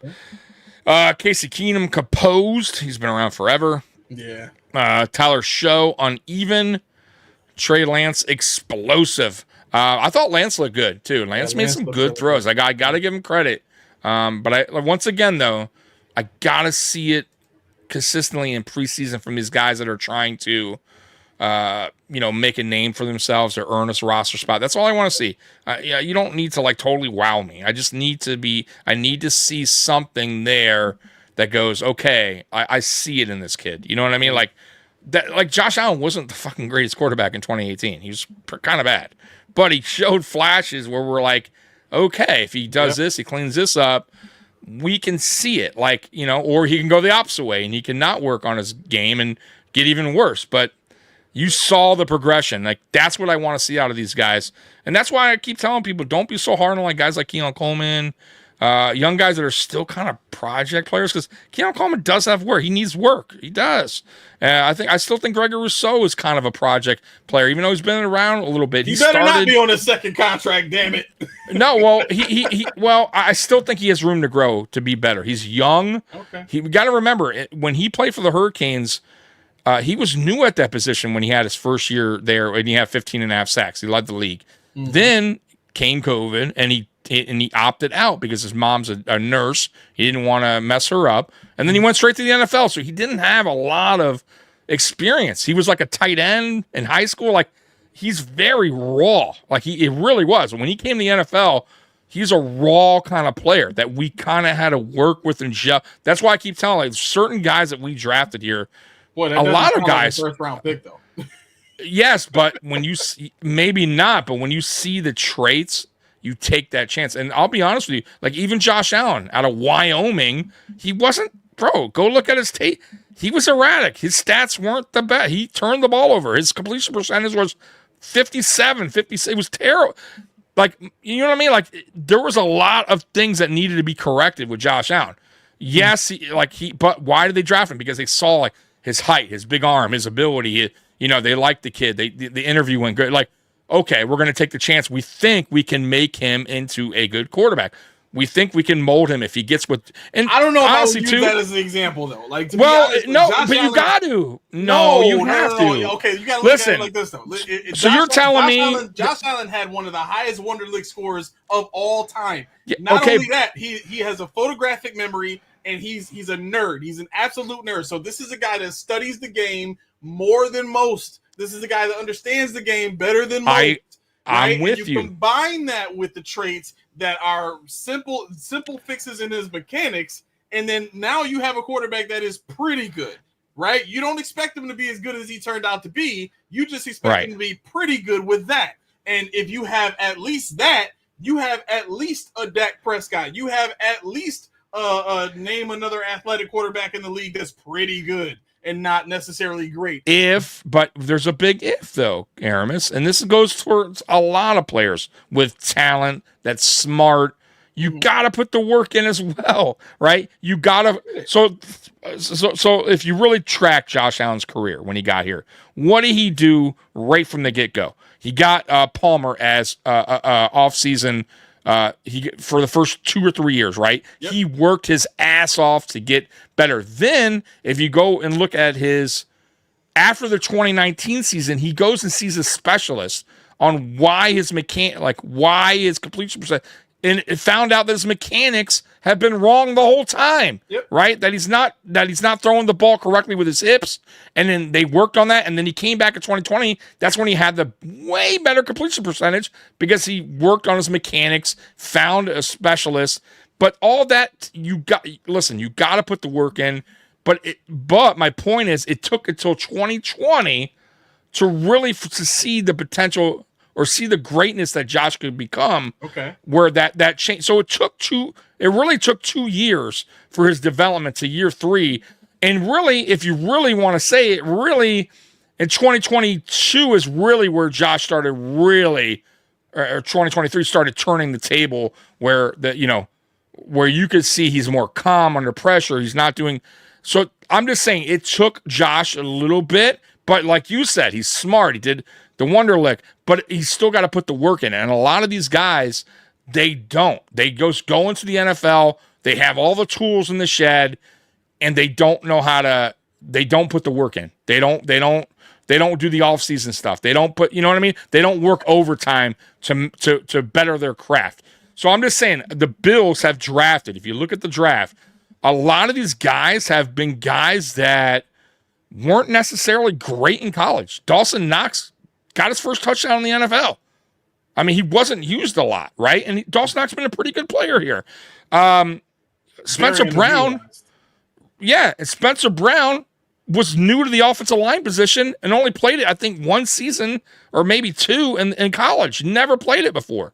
So there's a lot of project players that they've been working with and now some didn't work out, but some have. So I'm just saying, I feel like Gregory Rousseau's a project player, and there's some guys that they drafted they thought were ready to go, like Boogie Basham, and ready, and that doesn't always mean anything, right? Like Josh Rosen, the reason why a lot of people liked him coming out of college is because he's seasoned, he's ready, he's an NFL ready quarterback.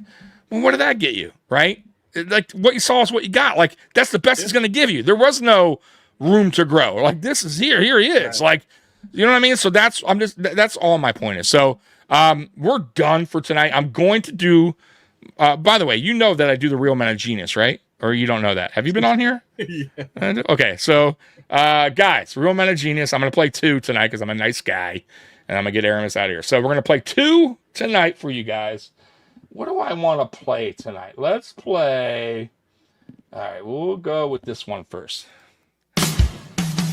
Bud Light presents Real Men of Genius. Real men of genius. Today we salute you, Mr. Pet Toy Designer. Mr. Pet Toy Designer. Nothing keeps Puppy from chewing our $100 shoes like $400 worth of little squeaky rubber shoes. Squeakity squeak now. The ham chop, the dog phone, the kooky cucumber. All incredibly lifelike when viewed by an unintelligent, colorblind animal. I'm nobody's fool. There's not a toy you make that dogs don't love. But then again, they also eat their own poop. Eat their own poop. So crack open an ice cold Bud Light, oh champion of the chew toy. After all, isn't it time someone threw you a bone? Mr. Pet Toy Designer. Bud Light Beer, Anheuser-Busch, St. Louis, Missouri. You have a problem. You have a serious problem. Last one, and we're out of here. Here we go. Bud Light presents Real Men of Genius. Real man of genius. Today we salute you, Mr. Indecisive Food Orderer Guy. Mr. Indecisive food orderer guy. You approach a menu like a CPA approaches an audit. There's not an appetizer, entree, or ingredient that escapes your scrutiny. What's the soup de jour? Carpaccio or calamari, halibut or ceviche.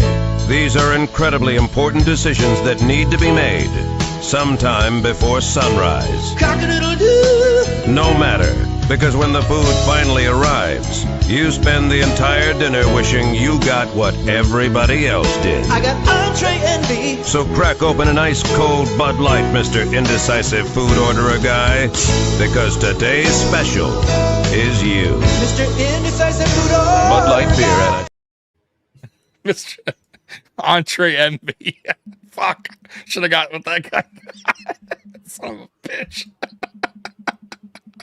Oh, hey, we got a Giant fan in here. Good game, fellas.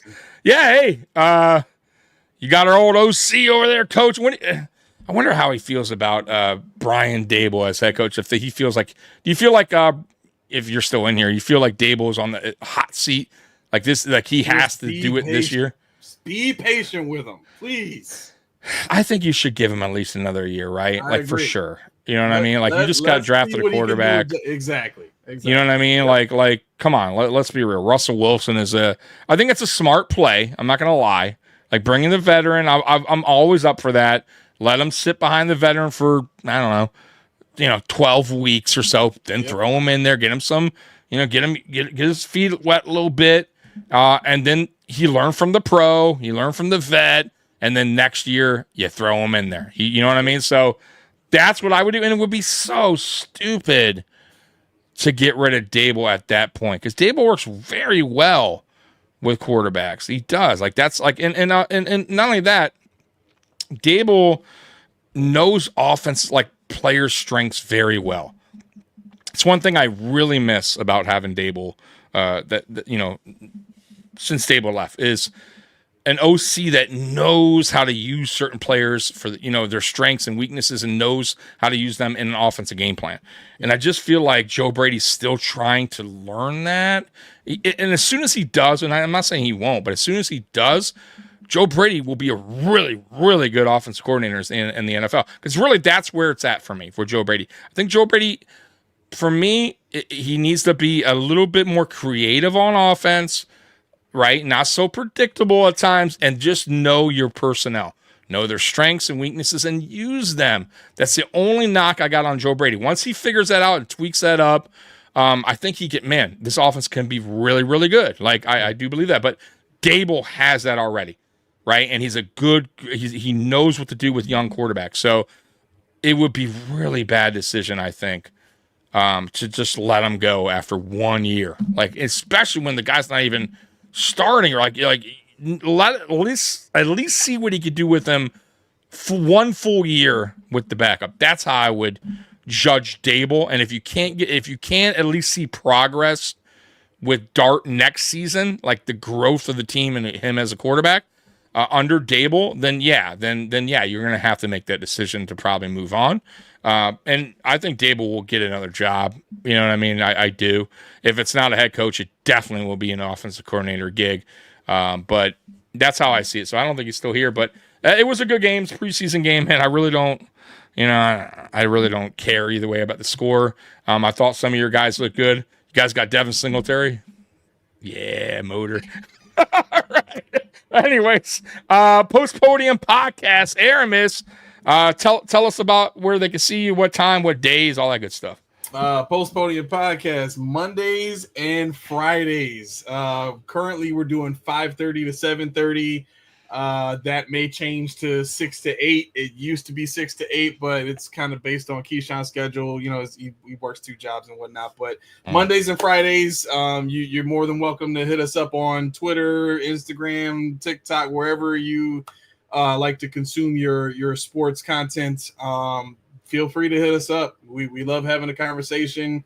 And we usually respond to any comments that we get within 24 hours. We're good like that. So you can find us anywhere you find your podcast content. We're everywhere. And really, honestly, the best thing to do is just hit the notification bell. Okay, it's the best thing to do. Hit the notification bell. You know, they're live. It doesn't matter if they go live at 6:15, 7:15. Like, you'll know, right? That's why I tell you guys, it's very important. Like, subscribe, hit the notification bell, because I always forget to tell you. Told you now. Anyways, Bills Mafia, we love you. Aramis, thanks for joining me tonight. We're out of here. Go Bills. Peace. Go Bills.